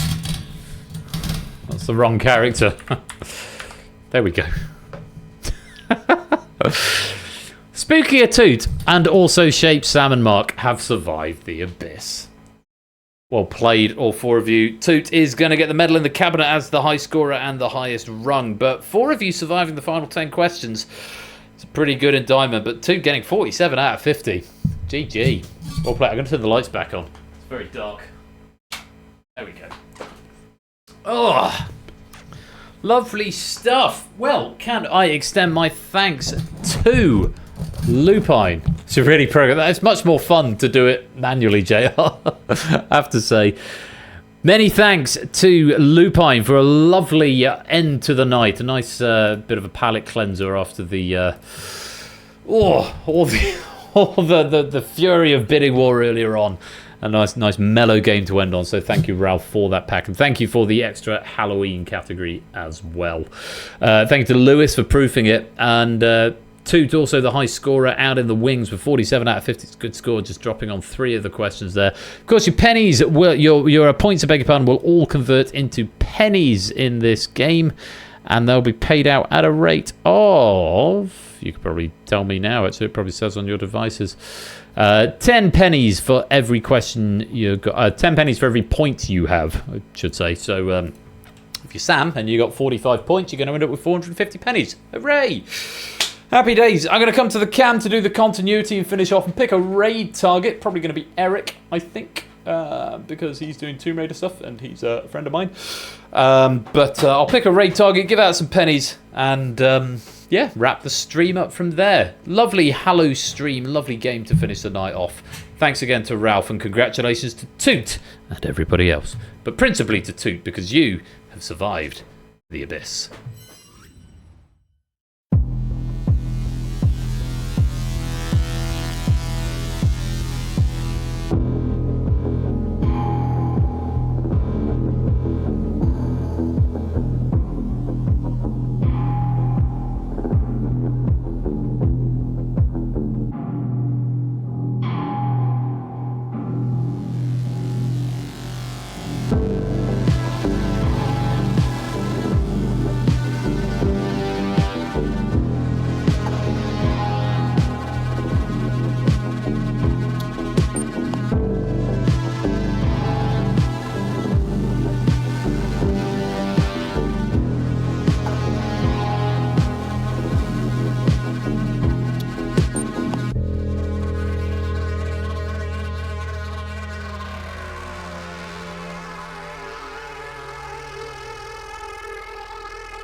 As Evelyn Gillenny fades away, the stream comes to a conclusion. Thank you again to Ralph for a lovely pack of the Abyss on this most spoopy night.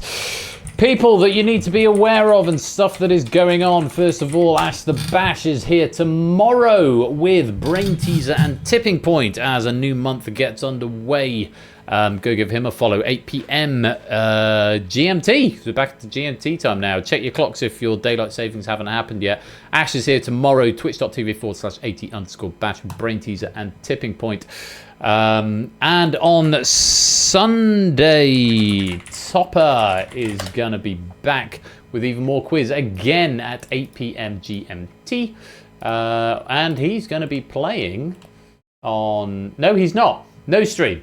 But go and follow him anyway. Not this Sunday. Just check your schedule, Topper. He's not here this Sunday. But go and follow him all the same. He does equally excellent quiz stuff. He's going to be back on November the 10th with the Krypton Factor and Cloud9. As for me, here at Game Night, what have we got coming up on Saturday, the 2nd of November? We've got Plinko, Cryptex, and Risky Business. Plinko by Colo, Cryptex by Fluffy Bunny, and Risky Business by Zeus. I proofed Fluffy's Cryptex pack in my lunch break today. And I have to say, it's absolutely sublime. So if you're into crossword stuff, or if you're into Cryptex in general, come and play on Saturday. Fluffy's Cryptex pack is really, really good. Fluffy, if you're hearing this here for the first time, I did send you a message in Discord, but I know you don't check it very often. But really, really good stuff. I can't comment on the Risky Business of the Plinko. I haven't proofed them, but I'm assured by the proofing team that they are good. But the one I've seen myself, Cryptex by Fluffy, this coming Saturday, really, really good stuff. So definitely tune in for that. That's this Saturday, 8 p.m. GMT, twitch.tv/royal_flush. If you're just here at the weekends, in the week, this next Thursday, the 7th of November, it's a throwback stream, Crossfire and Distinction. So likely to be a shorter stream and with legacy trivia, but should be no less fun. So do pop back next Thursday, the 7th of November, for Crossfire and Distinction. And that is going to be it from me for this evening. Thank you all so much for coming to join me for this Hallowstream. I hope you've had a suitably spoopy evening. Oh, my camera's frozen. Is the microphone frozen, or is it just the camera? Fucking hell, dog, get down. Okay, I think it's just the camera. Just the camera. The dog has knocked the camera out from himself. That's a really bad place to leave it. Hang on. Let's go. That's going to make it no better, is it? The dog has knocked the camera out with his tail, and I don't know which one it is. Is it that one? It'll be one of them. That's the keyboard. Is it that one? Oh, for fuck's sake. Silly dog. Well, the camera's frozen there, so I'm going to go back to the landing page. Have I got a microphone on here? I have. Stupid dog knocked out my camera, but it's been really fun tonight. We're going to go and raid Eric. I'm going to pick a raid message, which is going to be... Oh my god, there's a lot to choose from.